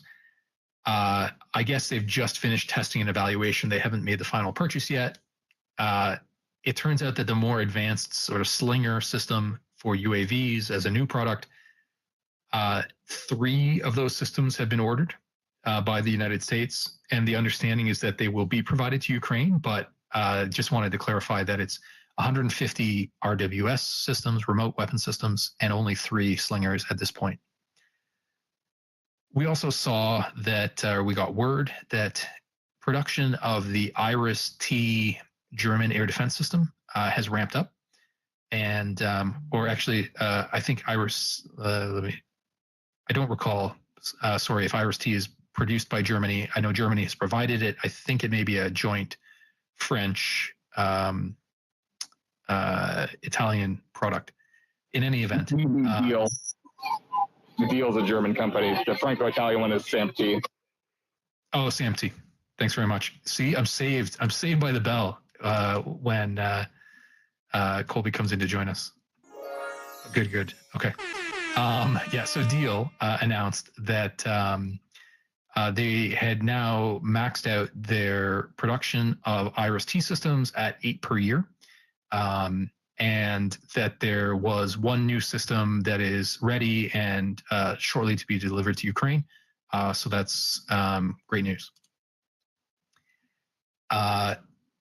In that same tweet, under the phrase Russian aircraft parts, you'll see there's a link to a Medusa article where the Russians have now claimed that they've clamped down on a ring that had been purchasing refurbished aircraft parts, helicopter and combat airplane parts, and they were apparently being routed out of the country and then sent to Ukraine. Now, because this is coming from the Russians, you can't take it for granted that it's true. However, it sounds entirely plausible. There were earlier reports that tank parts, including tank engines, may have been being purchased out of Russia and then shipped sort of in a circuitous route to wind up in Ukraine. However, if it turns out that this is true, then it's, this is a negative story suggesting Russia has disrupted the organization that was undertaking these purchases. But we'll just have to keep our eye out for more detail to see whether that's true or not. Okay. I see hands. Go ahead, Exit. Just on the last story, with money possibly getting tighter for general Russians out there, it might be that there's more opportunity for programs like that to exist. There might be others that are more susceptible to suggestion when it comes to that. But also, if we're seeing maintenance parts not being able to come in through sanctions, or portions of parts, maybe there's specific chips and other things that can't come in through sanctions, that generally the parts might dry up altogether anyway. So just keeping an eye out for other reports of programs like that is probably something that would be useful to do in the coming months. That's a great point. Thanks for that. Okay, I'm going to try and run through 3 more blocks, do it really quickly. We'll probably only have time to finish off these updates on Ukrainian equipment. As always, I'll encourage you to click on one of these tweets and, it just takes you into the middle of the thread, and then scroll down. There's a bunch of info on economic developments, diplomatic developments, and changes in Russian forces that we just won't have time to get to. So I'll now be working from the first item in the nest, where it begins with the phrase Belgian no on F-16s. And so that links to Oryx, who was passing along, and there were several news articles on it, that Belgium has announced that it will not be providing F-16s, saying that they're too worn out. They wouldn't essentially do any good there. Several people, including Oryx, have pointed out that the Dutch went out and they found aircraft, and that are the F-16s really any more worn out than would be the Soviet airframes that the Ukrainians are currently relying on? Probably not. And so people aren't very pleased with that. And there were some suggestions that perhaps because Belgium will be replacing those F-16s with F-35s, perhaps the F-35s timelines should be negotiated with the Belgians to highlight the urgent need the Ukrainians have for aircraft, because the Belgians wouldn't want to find themselves in the same position of needing aircraft and finding their delivery ultimately delayed. However, in better news, Belgium also announced, and you'll see that via the Kiev Independent article, that they would be buying Sea Sparrow missiles from Germany, and that they would be delivering a portion of those purchases onto Ukraine. So, I guess it's partly good news, partly bad news from Belgium. The next two items are, I guess just the next one, is on those drone-dropped mines that our earlier speaker was referring to. You'll see that there is a tweet in there from Constantine. When we saw them testing the mine just in the deployment bay, like near the ground, people were pointing out, oh boy, that would have horrible aerodynamics, wouldn't work very well. But you can see in Constantine's tweet here that they actually have a system where they put fins on it, apparently using sort of a large water bottle and a bit of pipe in order to give it better aerodynamic profile. And in Constantine's thread, he has a video of several mines being dropped, and you can see they look like they're very effective. The fourth item down in that tweet, again, the first in the nest, was an announcement I need to find more detail on. This is coming from the account Ukrainian Front, which is more a breaking news account, but it's saying that Ukraine has now approved the use of something that they call the Saker Scout complex, which apparently is a system of drones that runs using artificial intelligence that they say includes sort of a flagship recon drone and then several kamikaze FPV drones. And the suggestion seems to be that it will identify targets on its own. My presumption is that there's still a human in the loop in this case, but that it's not clear how the human is involved, whether flying the FPV drones that just receive targeting information from the recon drone, or whether the suggestion is that the AI systems are able to fly the FPV drones as well, which would be quite a significant advancement. And so we know that we have our friend Sam Bendett, who tracks drone matters closely. I'm sure he would love if anybody has more details on how these systems work. Please do send it to us or to Sam, and we'll make sure he gets it. The last item in this tweet is a link to an article from The Guardian that is just kind of a fun profile of a Ukrainian company that is manufacturing decoy systems. We've seen decoys in the past in the form of inflatables. We've covered them in the spaces. This is a different outfit that makes, sort of foam and wood models. But again, it plays an interesting role in Ukraine's equipment mix. Moving on to the second. Oh, before I do that, Jacoby, go ahead. That just reminds me, it's a little bit far afield from that particular topic, but I was noticing a thread or two about, or post or two about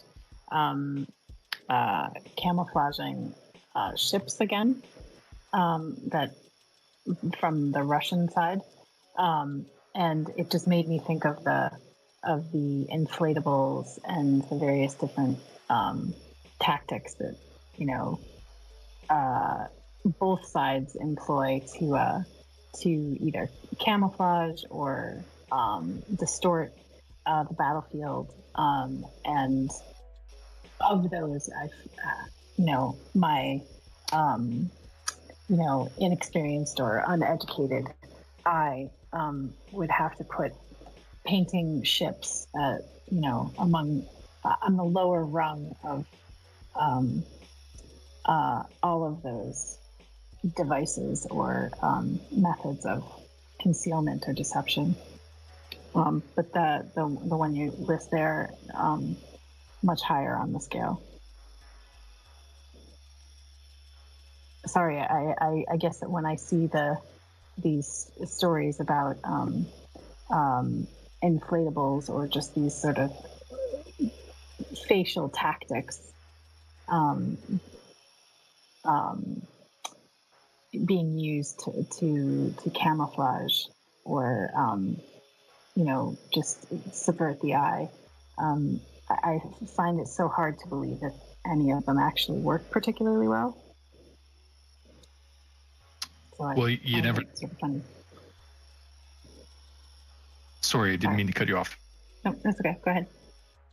Perhaps on the lowest rung on the camouflage front would be the it's a theory, but that those tires on the bombers, the airframes that came out this last week, one theory is that it may be in order to camouflage the radar signature of those aircraft. I'm not sure that's actually what they're used for, but just when you talk about painting the ships being on the lowest rung, you never know. With the Russians, it seems like you can always find a way to go lower. Yeah, go ahead. Just more to that point, and my tendency is to chuckle at that sort of thing, and I'm sure lots of people do too, but lots of thought still do go into these tactics, and while they're sort of amusing to see in pictorial form, they're very seriously utilizing these on the battlefield to deceive and to distract the eye or equipment like radar.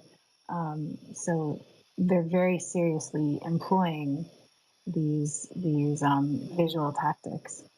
Trying to throw everything at the wall and see what sticks. They are doing that. Okay, I'm going to go through two more blocks on Ukrainian equipment, and then we'll call it for the night. So I'm now working from the fourth item in the nest that starts with the phrase U.S. depleted uranium. And so there are two sides to this I want to highlight quickly in case you want to go away and do some reading. The first one is that tweet from Ilya Ponomarenko, until recently of the Kiev Independent. He's passing along the Politico article that says the U.S. is announcing it's sending controversial depleted uranium rounds to Ukraine. And so, even in the U.S. and in the West, they still highlight the controversial nature of depleted uranium.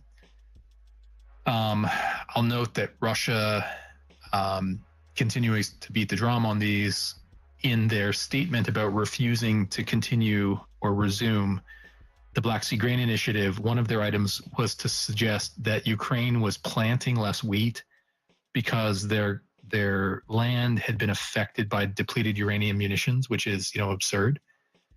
So to that end, the next item in that block under the phrase preempting nonsense, you'll see there's a tweet from Jeffrey Lewis, who goes by the handle Arms Control Wonk. And he's passing along an older article from 2000 that goes into the nature of depleted uranium and some studies around whether any dangers exist with them. So if you want a bit of a grounding in what studies have been done, do have a look at that tweet from Jeffrey Lewis.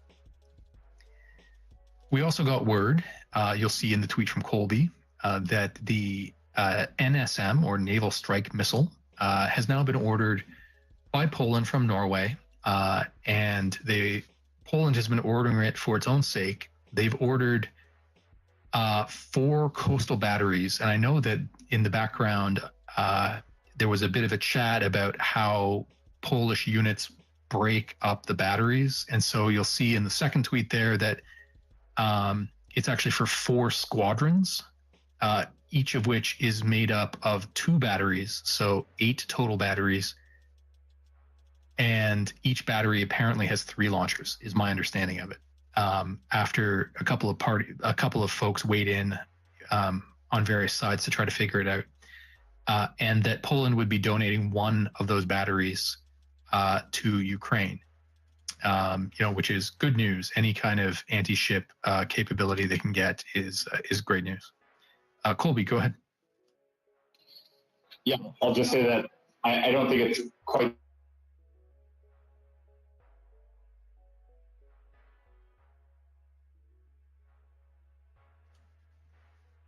I'm sorry. It sounds to me like Colby may have dropped. Can anybody? Is that just me? No, I also can't hear him. Yeah. So Colby, if you can hear us, if you want to come back up, we'll bring you back up right away. It seems like several speakers are having glitches tonight. I'm not sure why that is. Sorry, can you hear me? Yeah, can hear you now. Go ahead. I apologize. Entering an elevator, should have known that was going to happen. It's my understanding that one is not yet going to go to Ukraine. It's something that's under discussion, but I don't think we have a firm decision or confirmation that one will in fact be donated. Okay, well, we'll keep our fingers crossed, and you never know, maybe it will wind up being more than one. But it's interesting to see there's, the ongoing mix of AMRAAM, AIM-9s, potentially the Naval Strike Missile, the announcement of the Sea Sparrows. So it seems like there's still sort of a trickle of various missile systems coming from different sources making their way to Ukraine. These next 2 points in the block, again, I'm working from the 4th item in the nest. I think it's the 4th. Let me just think. Yep. Relate to Ukrainian recruiting. And so these are both articles from the Kiev Independent just in the last 2 days. So the first relates to a new order that women who have medical training, whether that be as medical doctors or pharmacists, potentially other medical roles. It's not clear to me whether that would be, paramedics and nurses as well, are now going to be required to register for potential enlistment from October the 1st, suggesting that they're, going to begin recruiting, conscripting women into medical roles. At the same time, the last item in the block, where it says students over 30, is a draft bill that hasn't been passed yet, as I understand it, that would abolish the exemption from mobilization for students over 30 years of age. And I guess, some of these have little bits of controversy attached to them, with the idea that should you be recruiting students because they're working toward building, the future. And since Ukraine's success on the battlefield has been heavily innovation driven, maybe you shouldn't be drawing from this pool, because some people may be students late in life, others may be students in advanced degrees. So I haven't looked at the draft language yet, but it would be interesting to check out. And so this also comes after we discussed on Sunday new health guidelines that the Ministry of Defense had passed, that in some ways enlarge the roles that people with some chronic diseases could hold in the military. So it seems like between women with specific medical training, students over 30, and the changes in medical that Ukraine is working to rationalize and broaden its potential pool of conscripts. Okay, before moving into the last block of updates on equipment, I'll just note that the first item in the nest is the invitation for our next discussion. So if you'd like to join us, we will be chatting on Sunday afternoon at 4 p.m. Eastern Time. We chat every Thursday at 9 and every Sunday at 4, so you can set your reminder now. And the second item in the nest is a link to the YouTube channel of friends of ours, where these spaces are usually streamed to. My camera was not cooperating tonight, so there's no video stream tonight. But if you want to look at past episodes, or in future, if it's easier for you to listen whether you're driving or doing some chores, check out that YouTube account. Okay, so now I'm shifting back to the fifth item in the nest, the last block of updates on Ukrainian equipment. So these are some items that are a little bit more controversial and will sort of be, some more than others. So the first item is a thread by our friend Constantine, who is addressing some concerns that were raised about the quality or the relevancy, I should say, of NATO training. And he raises some very specific examples from people he's spoken with firsthand to see how there appear to be gaps in some of the troops who are being trained in Western allied countries, including sort of lack of awareness of risk of observation by drones, just lacking some items or some perspectives that those who had been trained in Ukraine and had been fighting for some time adopted very quickly. And he gives some examples of, negative outcomes. And so I believe it was a thoughtful thread. Since it's all firsthand reporting, I think it's pretty authentic. But then he also says at the end, look, this is not to say that the Western training is not useful, but that perhaps it should be used as an initial course of training, and that those trained abroad should then get a little bit of additional training from Ukrainians who have been fighting about some of the specific conditions that they know are not covered in Western training. The second item down, the strategy of Ukrainian targeted attacks. And so I used targeted attacks, but this was actually an article from The Economist about Ukraine's assassination program. And there have definitely been several notable cases of Russians and supporters of Russia being killed that have been attributed to Ukraine. And The Economist is looking at them, trying to decipher whether there's a theme, what Ukrainian policies on this front might be. And I believe they start to lean toward the idea that it's not clear that there is a definite strategy with all of these incidents. Perhaps one may be evolving more recently, but it's an item, occasionally we'll hear about these cases happening in isolation, but I thought that having an article to bring several of them together and to talk about it at a policy level was a thoughtful approach. Okay. Sorry, just got lost in the interface for a second. Last two. There was also an article, not an article, but from The Economist. You'll see it is under the heading Focus on Maintenance versus Build-Up. And this is also coming from The Economist.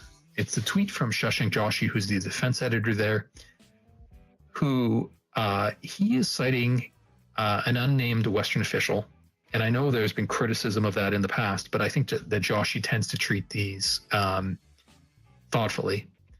And he asked this official whether it would be possible to repeat a buildup of arms similar to what's happened over the course of this year. And apparently the answer that he got was that Ukraine has been using its equipment very carefully, and that because of that, it's preserved most of it. And that the expectation from this official is that the emphasis will be on developing maintenance and support rather than, he doesn't say explicitly rather than a buildup, but it seems like a bit of a deflection. And it's interesting that that's the tack that's taken, because in that way, it doesn't have to address the question about whether another equipment buildup is possible. I believe it was on Sunday that we started to look at the idea of what will happen over the winter. And so this question about can a buildup happen again could be relevant if Ukraine starts turning its mind toward either a winter or a more realistically likely a spring offensive. Some people might think it's early, but given how long it took for tanks to be delivered and the delays that we're seeing in everything from F-16s to the Taurus missiles in Germany, suggests that having to start to think about a buildup now for a potential spring offensive would be very prudent. And so this answer of, well, we're focusing on maintenance isn't particularly promising on that front. I'm just going to speak to the last item, and then I'll go to exit for a concluding comment. But that last item, again, from the Kyiv Independent, apparently the president of Lithuania came out and made some remarks about how, look, there are corruption scandals in Ukraine. We, as Western allies, see them, and they do have a bit of an effect on our decisions about how to provide Kyiv with weapons. And I thought it was interesting, given that Lithuania is such a staunch supporter, and if the Lithuanian president is willing to come out and say this, I suspect it may be a factor that is on the minds of several Western allies. And all this work we see Ukraine doing to crack down on corruption, both the scandals in the Ministry of Defense, but then more broadly with regard to the military medical commissions and the like, to the extent that it can chip away at this corrosive concern about corruption and potentially unlock greater military aid to Ukraine, it's all to the good. We have two hands now. So I'll go to exit and then we'll go to Jacoby. I was looking for the article and I can't find it off the top of my head, but there was an interesting report about one of the maintenance factories that they have set up in Poland to maintain, maybe it was the Leopards, I think. I can't remember exactly what it was. But this is the CBC article? Yeah, that one. Yeah, yeah, I retweeted it, so I'll see if I can find it. But go ahead. Just mentioning that they're having an issue, the way that the maintenance contract is set up, the Polish company is having an issue getting enough parts from the maker of the vehicle. I think it was Raytheon maybe, but I'm not entirely sure. Don't quote me until we find that source. And so the Polish company has asked for the rights to be able to create and produce some of the parts that they need in order to do maintenance on the Ukrainian vehicles. But the company that built the vehicle has decided not to release those rights. And so they're actually having a backup in maintenance just because they just can't get the parts fast enough, essentially, to be able to maintain things. So I'm sure that that's probably not a one-time issue in this entire war. And it's likely that we might start seeing a parts issue and maintenance issues be a little bit more of the problem than the fact that Ukraine doesn't have vehicles. It might be that they have vehicles and weapons, but they can't actually use them because they're in for maintenance and they can't maintain them in an effective timeline.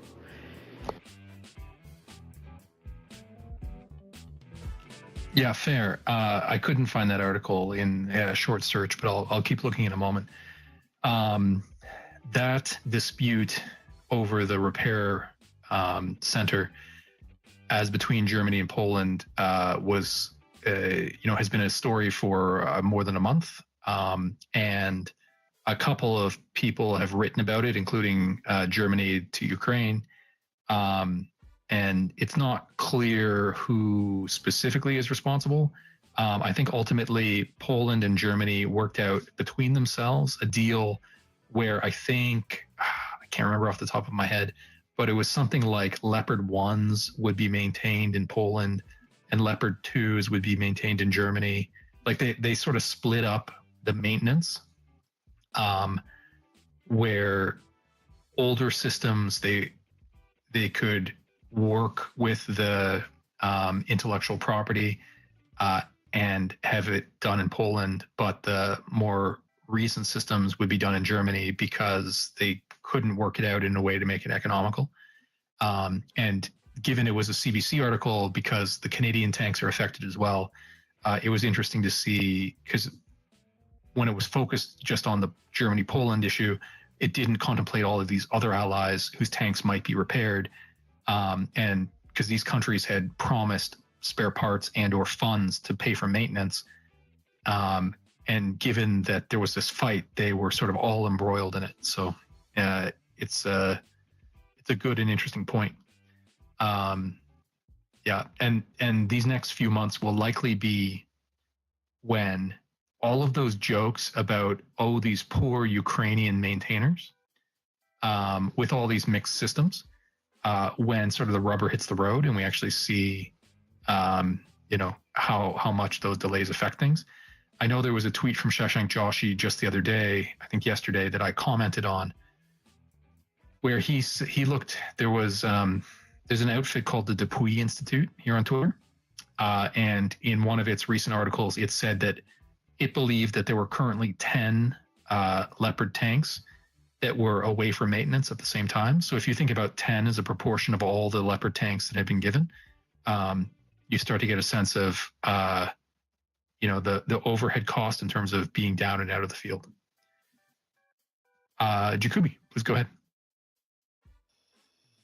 I just had a comment about the article and comments from the Lithuanian government.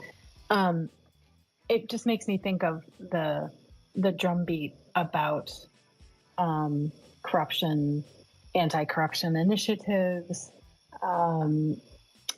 language in legislation that is providing aid to Ukraine, often speaks to measures and strings that are attached to those funds that are aimed at routing out corruption. And I think it's really important that that Ukraine put an awful lot of emphasis on ridding corruption from the government and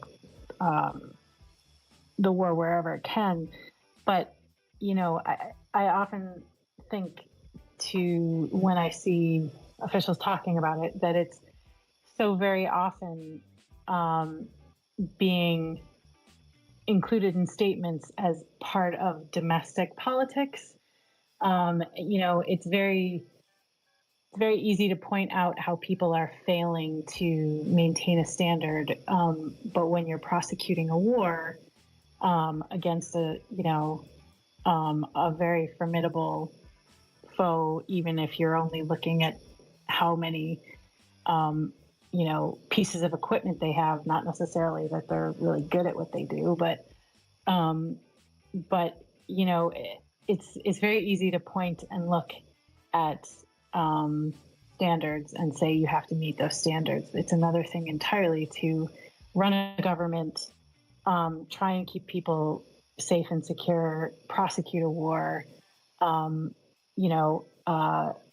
maintain proper standards to prevent corruption.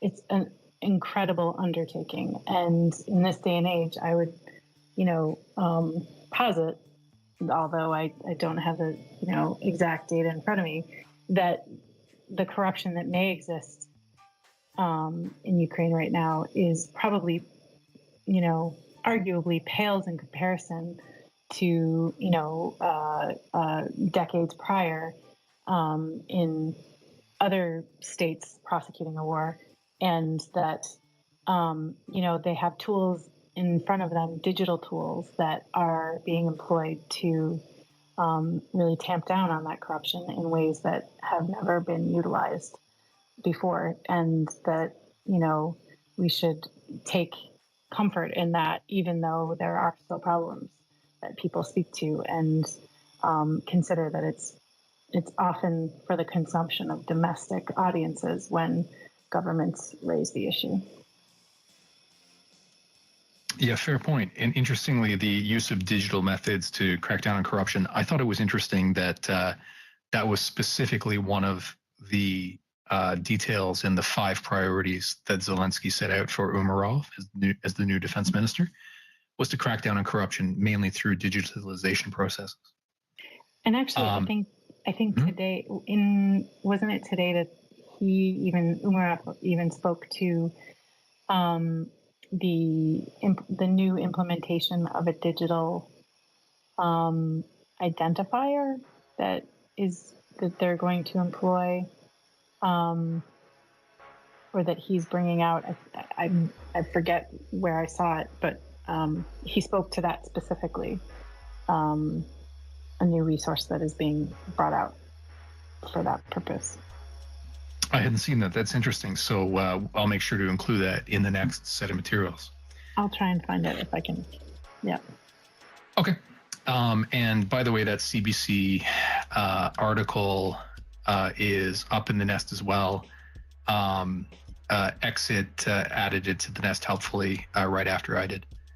And so once again, just note that there's a bunch of stuff we didn't get to, including the speculation about Russia reaching out to North Korea for arms. And I put these in the front of the nest if you want to quickly click through so you can see them in the thread after the space ends.